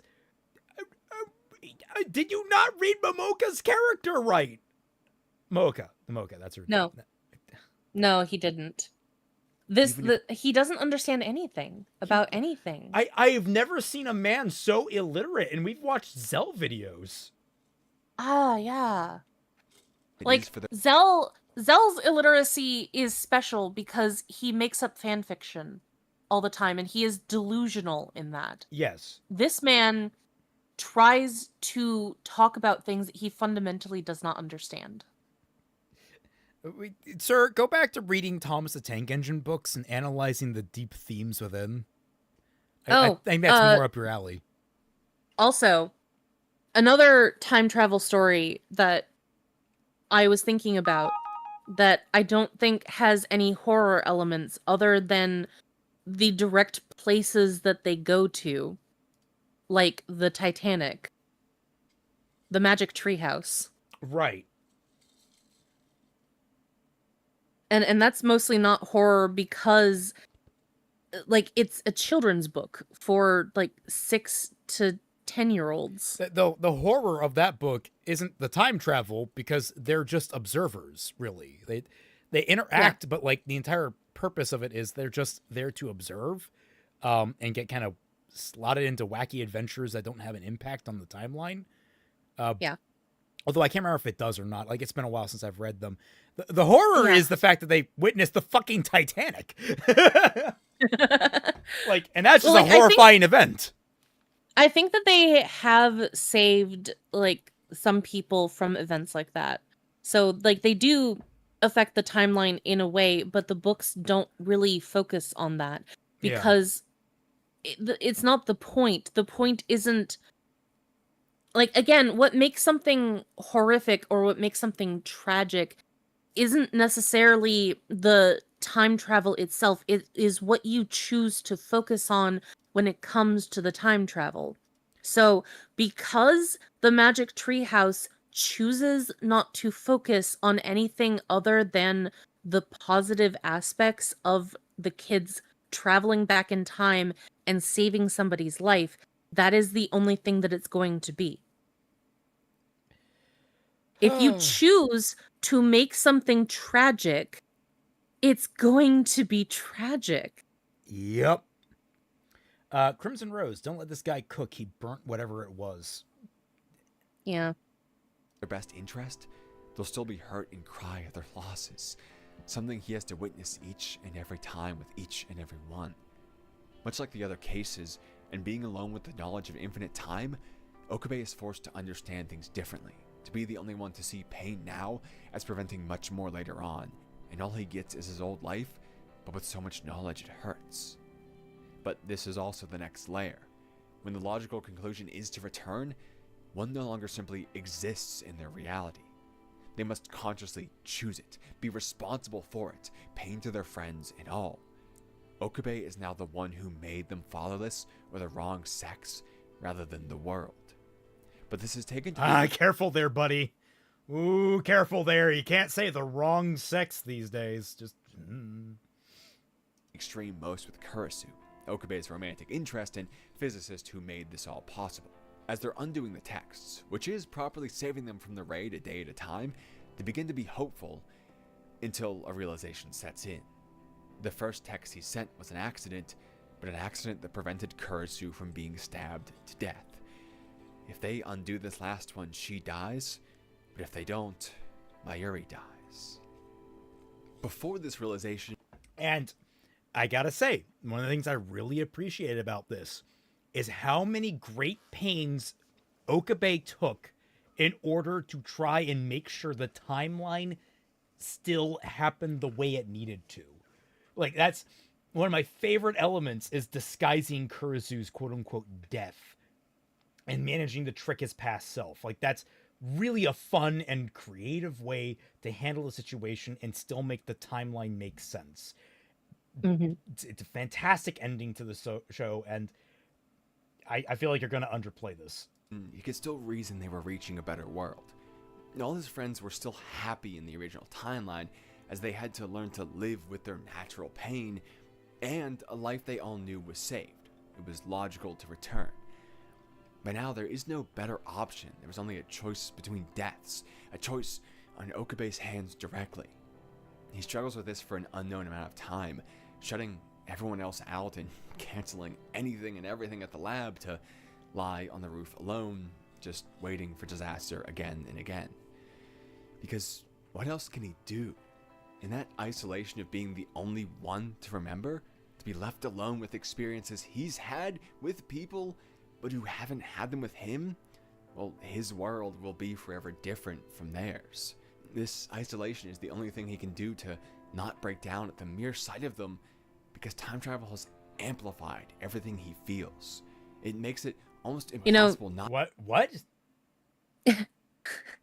I was gonna say that, like, you don't need just time travel to experience living with somebody who has lived through the same things with you but doesn't remember them. You can also just have somebody with dementia.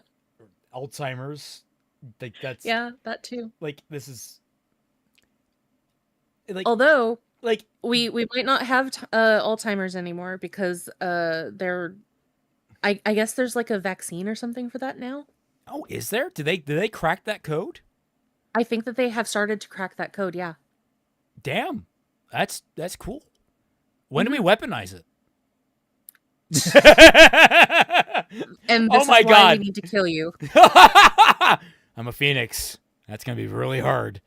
But no, well, I was gonna say, like, I just, my mind goes to, like, oh, scientific advancement. When is the military going to get involved? No, I don't need to kill you. I just have to give you the Nora treatment. Which Nora? Wakfu Nora. Better Nora. Oh, yeah.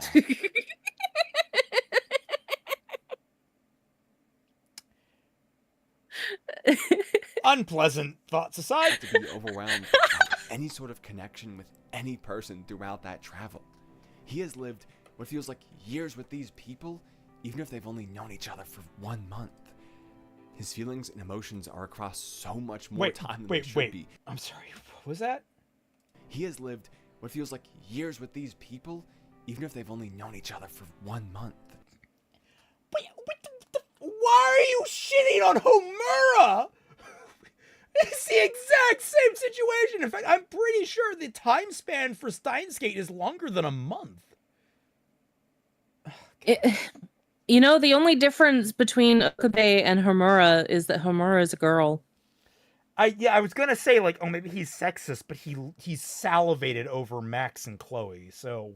Well, no, because they're lesbians, so you have the fetish aspect of it. Women are okay as long as you can fetishize but them. Homura is also very like one of the. But you can't fetishize a child. Oh, I guess that's the other thing. Maybe he just hates children. Because that's the only other difference between her and Okabe. Maybe it's like a mixture of misogyny and racism. Race. Oh, Because yeah. it's Japanese woman as opposed to Japanese man or a Well, Western no, that woman. wouldn't be racism really, because he loves this one Japanese person but hates this other Japanese person. Well, I'm saying it's like a mixture of misogyny and racism, where it's specifically Japanese women he hates. Ah. Well, no, I think that it's more ageism that it would be. True. Although I don't know why, because by the end of the story, again, she's like 21. I guess that's metatextual. I guess. Like mentally, she's 21, but physically, she's still like 14. His feelings and emotions are across so much more time than they should be, condensed down into such a small chunk that he's alone in the strength of his feelings. From living everyone else's worst moments for them and not even being able to bond with them through the pain because they don't know it happened. When Kurisu does finally force him to open up about it, he breaks down for this very reason. He is able to convince her of his dilemma's truth through personal details and the knowledge she does have, and they're both forced to weigh the trading of lives. They eventually settle on trading Kurisu's for Mayuri's, as what other option is there once she knows? With the knowledge shared between them both, the pain is doubled, two having to choose death instead of one. The least pain comes about in their original time, where only Okabe has to live with choosing death. So, this is all they can do, surviving on the hope that in totality across timelines, they'll be more alive and more happy than dead. There are infinite lines. What if each one has its own me? Many stars shining in their own space, but just one constellation. Getting to be in so many times and places? That would be wonderful, wouldn't it? And so, Yes, sir. I watched the show. What I hate about this is, like, either you are explaining things to me that I would know if I just watched the show and you're not, like, actually adding to it, or you're getting things horrifically wrong. You're not adding to the conversation. You're just filling the air. You know how we complain about a certain friend of ours and his compulsion to fill the air with conversation? I feel at the very least he adds to the conversation, even if it does kind of get a little bit grating at times. Like that. Well, no, because he often, half of the things that he says is just rewording the things that we have already said. I'd still take that over this. I guess so, but like, I will say, like, I'm fine with him just putting in this one clip of Steins Gate. I wish that he was a little bit more consistent with that, but like, I would imagine that this is more for people who have never watched Steins Gate. Yeah, but like many things, congratulations, you're like ruining the whole story for them. Like I mean, there's always that argument of like people that would have watched it anyway or wouldn't have watched it anyway. Like there's always that discussion about that, but like I don't feel like you get much from this. Also, there was no spoiler warning, I don't think, or there was there a spoiler warning at the beginning of this? I don't remember. It would have to be at the very beginning of the video. they return, and Okabe is left alone with this hope, shaken from his decision and the knowledge only he holds. But things don't end there, as this time is now one in which World War III occurs. Kurisu dying places her paper about time travel right into her abusive father's hands, he flees to Russia with it, and a time machine arms race ensues to destroy the world. With help from the future, they're given the chance to stop it, but what they find is of course only more chaos. Okabe is the one who stabs Kurisu exactly because he tries to save her and prevent this future. What he sees in episode 1 is his own actions.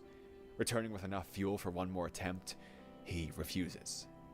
What else can he do against all of time? Whatever he chooses, pain will still occur, people will still die, the future will still fall into ruin, if not now, then some other time later. He hurt all his friends, and what he got was World War III, so what's the point? Trying is just reminding himself that he is now responsible because he selects the timeline. From happy marriage to World War III, it's all on your Wait, is this from Zero? That's the suit I think he wears in Steins Gate Zero. Oh. because I don't remember this conversation. I don't think we ever see future Okabe. We only see like the message he sends back to himself. Consciousness, a recipe for eternal madness. The only thing a limited mind can do to cope with this is give up. And so he does. He refuses the remaining try, and we get the events of Steins Gate 0. Okay. In this follow-up anime, Okabe is a shell of his former self living in the world without Kurisu, but entirely unhappy. He avoids the lab, which reminds him of his choice, isolating him from the very girl he did all this to save and his other friends alike. He's on path for a more average life, studying harder in college and straightening up all around, but for no result more than to simply keep existing. How can one be happy in that world where there is never an excuse for... So now you're saying the opposite of what you're saying he's miserable by giving up and going forward with his life, just accepting the death of the woman he Are you... What's this guy's name again? Professor Dr. Viral, Professor Dr. Rick Viral. I don't know. Professor Dr. Rick Viral, Esquire. Listen to me here, sir. Have some consistency in what is or isn't horrific, because you've just produced either someone who, if someone doesn't give up, it's horrific. If someone does give up, it's horrific. I'm sorry. All I'm hearing right now is that life is just fucking horrific. Yeah, like, at that point, why make this video? Because at that point, you're just saying that everything is horrific. Life itself, existence is horrific. In which case, no fucking duh. Watching this video is horrific. That's why my thumbnail has come to pass. Yugok says, how does man act this so deep, yo, raving about these stories while completely missing the point of every single one of them? 39,000 likes. Why? For relaxation or an action. Now, Zero slots in between the final 2 episodes of the original, leaving it prior to a much more hopeful end. One where Okabe does try once more, saves the day by tricking himself, and does truly fix time. They reach an ideal timeline. But it comes about from a mixture of love, pain, and a lot of responsibility. As he's sulking around in the Zero timeline, everyone else is still working on how to fix things, even into the war while he's in a coma. Oh, that's cursed. That seeing Daru thin is cursed. Oh. Oh, God. Of years into the future, they're still trying. Just be they're happy developing for him. the very time machine. I mean, I am. He had his daughter is Suzuha, and his mother is, and her mother is just fine. So like the man scored is what I'm saying. He's in a good place, but I'm not used to it. It's weird. Gave him his final shot so many years ago. Every single friend was still fighting, keeping his body and spirit alive so that their other selves in a time they'll never witness could know a better world than they ever did. They understand that even if things are terrible, giving up only guarantees that they stay as such, while trying anyway keeps the possibility of something better alive. When Okabe wakes up and sees their efforts across so many years, he feels selfish enough to finally try once more, knowing that if a terrible future can occur no matter what, that he may as well try and prevent it, the only way to ever clear his conscience to a degree. So he does, developing a video to be sent back in time to himself, one which convinces him to try again and provides them with the solution. Steins Gate has a happy ending, only because of 24 episodes of pain within Zero, tens of years of effort, and only due to the logic of chaos, that if nothing is certain, we may as well try. It's a small hope as the ending note of such great responsibility from such a small accident, a message that things can be fixed, but that it will take its toll, and that once we dip our toes into absolute responsibility for those fixings, we must see it through with every effort. That the duty of a human with control over time is that of a tortured god. It is a hopeful horror, a responsibility that can never be denied once gained. I haven't been pausing because I just want him to shut the fuck up, and the faster we get to the end of this video is... Yeah, how is this horrific? How is any of this... I am baffled. This is hopeful. This is hopeful. This is literally a hopeful ending. This isn't a Sound of Thunder, where the entire premise of the short story is that man goes back in time to hunt a T-Rex, and the entire premise is they're on a suspended bridge in time that basically, if you step off of it, you're interacting with the real world below, but if you stay on it, you're not. And they go hunting for a T-Rex at the moment it's going to die. They have timed this. And you are given a rifle that will kill it with a bullet that will dissolve ultimately. So the idea is you are hunting something that is already going to die, and you're not going to leave any kind of noticeable impact on the world that you are actually interacting with. Like, you're not going to leave. And the entire premise is a guy gets spooked by something in the woods, falls off the bridge, and kills a butterfly, and then scrambles back on. Or he kills like a bug or something. And the entire premise is when they all get back to the present, the entire world has shifted in such a way that a totalitarian dictator has taken over. And he basically gets shot by the guy who was running the entire time safari for basically fucking with the time stream. It's like, that's horrifying. The idea is, oh, I've made one change and now the entire world has gone to shit. That's like the crux of time travel horror, and it hasn't been distilled as well since. It doesn't need to be. It could be expanded upon, but like, you're I don't know what you're talking about. You're not touching on anything like that. Oh my god. There's a science fiction story that, like, a science fiction horror story that I read as a teenager for school.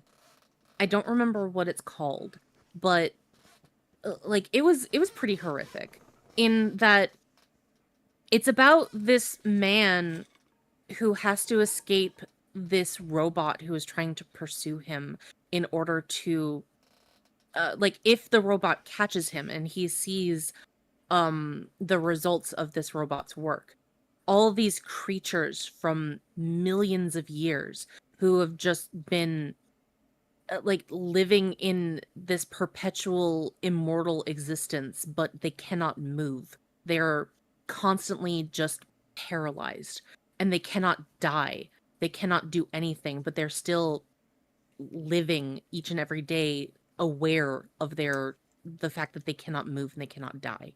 And that's because this robot was a gathering tool for alien biologists. And when they went to take samples of creatures from Earth, their spaceship accidentally got hit by a meteorite and they died. So they couldn't recall their gathering tool. So the tool just kept gathering for millions and millions of years. Jesus Christ.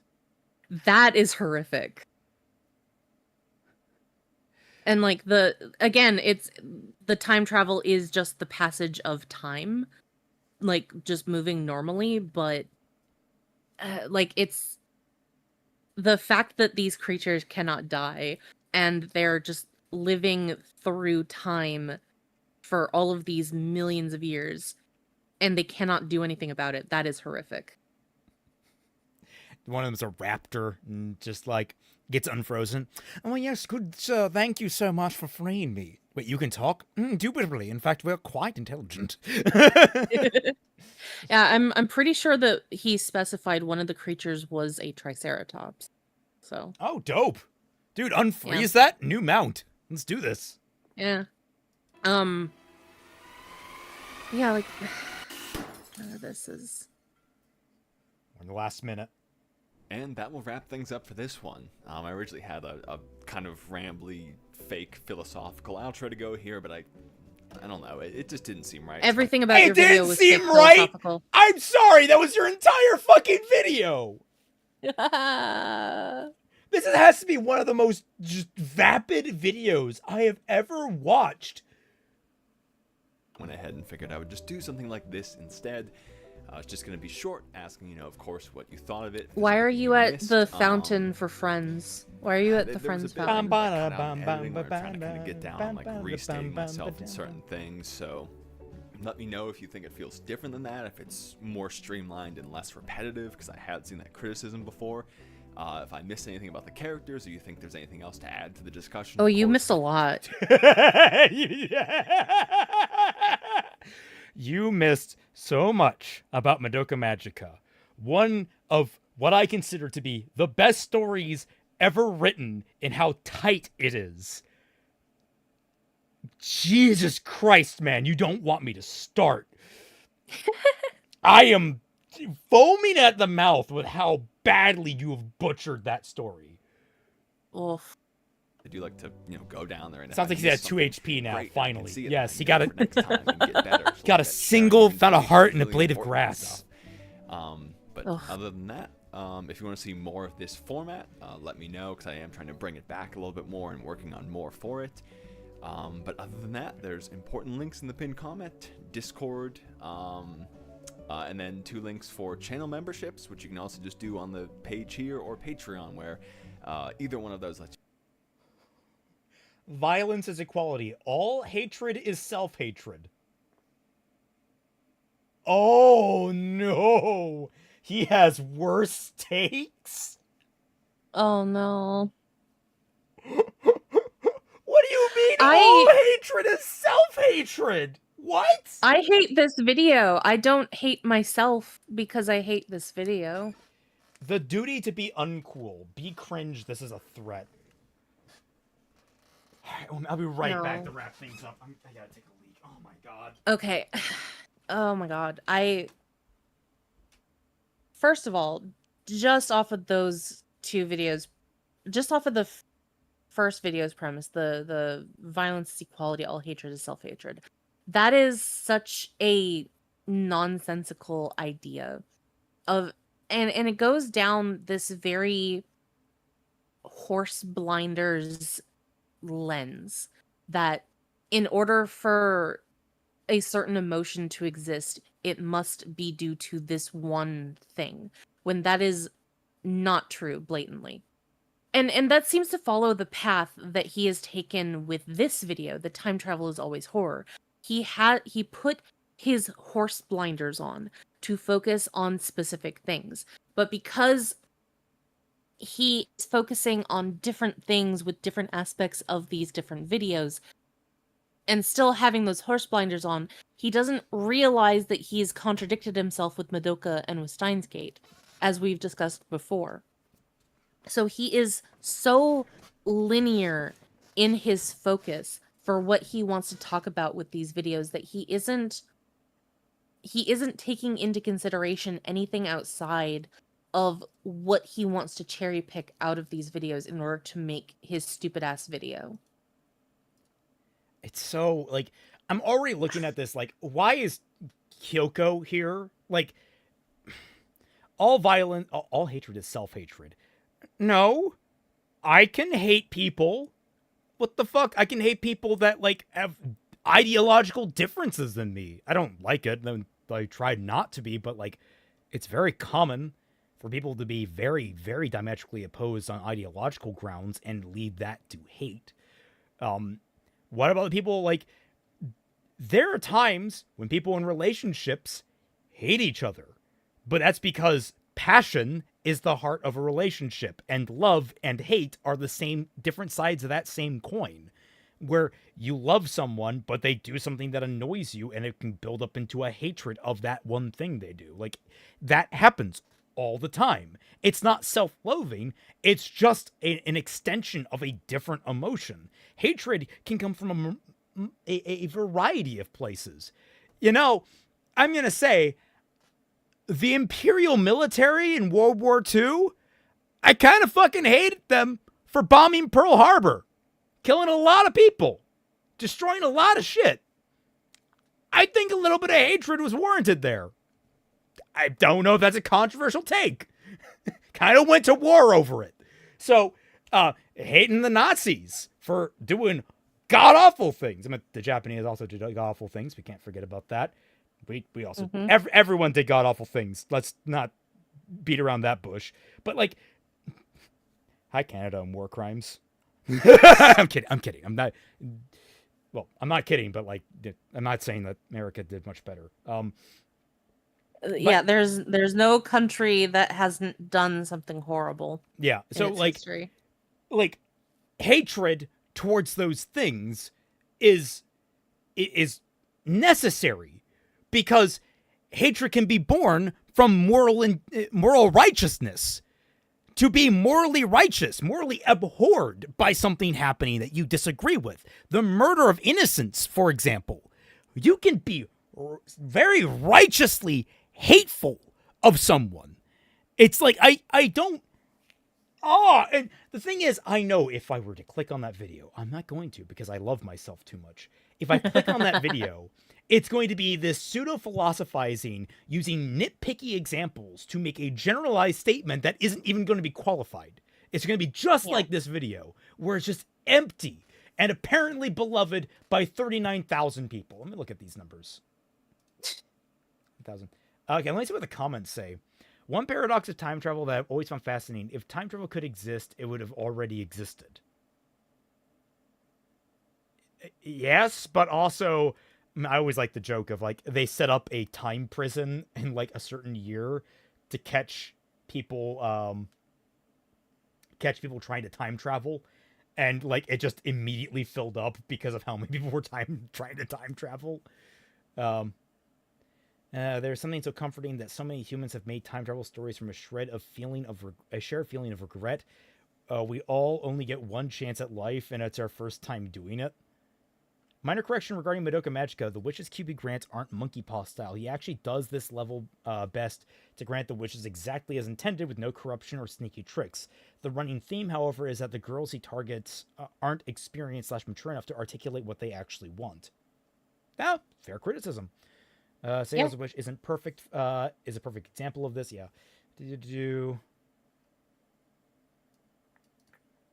It takes Madoka herself the entire series to finally make her wish, at which point she learned and grown enough to wish for what she truly wanted, and QB grants it to the letter, even though it goes against his agenda. No. Because we learn in Rebellion that there is a part of her that regrets the wish. There's a part of her that misses being human. There's a part of her that misses existing. So, even then, it turned out that her wish had a double-edged sword.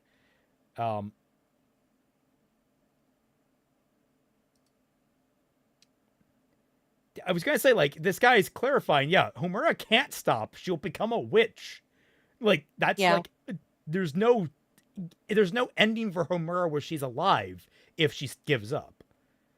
Yeah, that is kind of the thing that I was thinking about, but you and Pete were just like talking over each other. There was no way for me to really break in for a lot of the video. Sorry about that. I keep mentioning keeps happening. But anyway, to go back to what I was saying, that even if she did try to take a break, she is under a time limit, and she can't really do that break, because if she did, she would just be doing normal magical girl things and then going closer and closer to the inevitable moment of when she becomes a witch. So she can't do that. Hey, Celtic, do you think this Shad's book is better than this video? Fuck. No, this video is better. I don't know, actually. But it's like comparing swallowing nails versus swallowing bleach. Both are going to get the job done. Just one is more noticeably painful, while the other is a little more silent. There is one aspect of this video where I would say that they're actually equivalent. That has to do with the alpha pin. Oh shit, is there time travel? No, never mind. I'm not gonna ask questions about that because I don't want to know the answer. Oh. It is really amusing how I'm like the only one that hasn't actually read this fucking book. So I'm like the one with the purest reaction to the shit that's happening. Yep. Yeah, no, this was I'll say this: they are both equivalently philosophically devoid of depth, Yeah. and that is the kindest words I can use for this. Mm-hmm. All right, winding things down. Twi, do you have anything to announce? Not really. I think that tomorrow, if I don't fall asleep again, we'll stream Time Stranger again. I was going to do it, I think, on Saturday, but Saturday was when I was already kind of tired anyway, and I just got in a new heated blanket. Ah, yes. I remember And messaging you and just being like, "Oh, the heated blanket worked," and it's like that sounds really fucking cozy. yeah, it was like I think within like half an hour of trying it out, and because I was already kind of tired, I was just out. And I was out for like the entire afternoon and I was like, well, I was going to stream today. Crimson Rose, how does one join the Discord? Well, it looks like you got a membership from someone. If you have your Discord linked to your YouTube account, it should be automatic. I'm not entirely sure how that works. Videos and books are two different mediums. Yeah, but they can still suck at the same things. Look, man, stories fundamentally have a beginning, a middle, and an end. That is not going to change just because it's a book or a movie or a TV show. Or a Unless YouTube you, video. Like, really... Well, I was yeah, gonna or say a like YouTube video. Like you know what? Maybe Shad's book is better in some way because it at least has the appearance of a through line. This video, I don't know. He just kind of said things at us, and I don't think they had any meaning. Yeah. As for me, fixing Ruby this Friday. If all things go to plan, hopefully. Super note, that hard drive that failed, I could not get the transfer to work, so I have officially sent it in to a repair shop to try and make a last-ditch recovery. I am hoping that all goes well. I should hear back from them relatively soon, and it will probably take 5 to 10 business days, and hopefully that'll be in time for me to get back a lot of really important files. Mostly music, but also like, the Eshion files and such for Mahar Voln and the Artificer and stuff like that. Yeah. All right. And this is why I have my stuff in multiple different places. I have a lot of my stuff on my actual computer. I have it on my other computer that is currently in storage. I have a portable external hard drive, and I have a desktop external hard drive, all with all of my stuff on it. I have made sure that if I lose one thing, I will not lose all of my shit. I was gonna say, like, I have everything at least spread out throughout my PC, so I don't lose everything, but I do lose things. I just don't have enough space to back everything up. Although I might turn the 22 gigabyte I have, 22 terabyte into a backup drive. That would probably be nice. Anyway, thank you all so much for watching. I hope you've all had a good time. So fixing Ruby this Friday, so it's Bad Fan Fiction Night this Friday. Saturday is just a nice lazy day for us, so nothing big going on there. And next week, probably a more positive video, I hope. We'll catch you all on the flip side.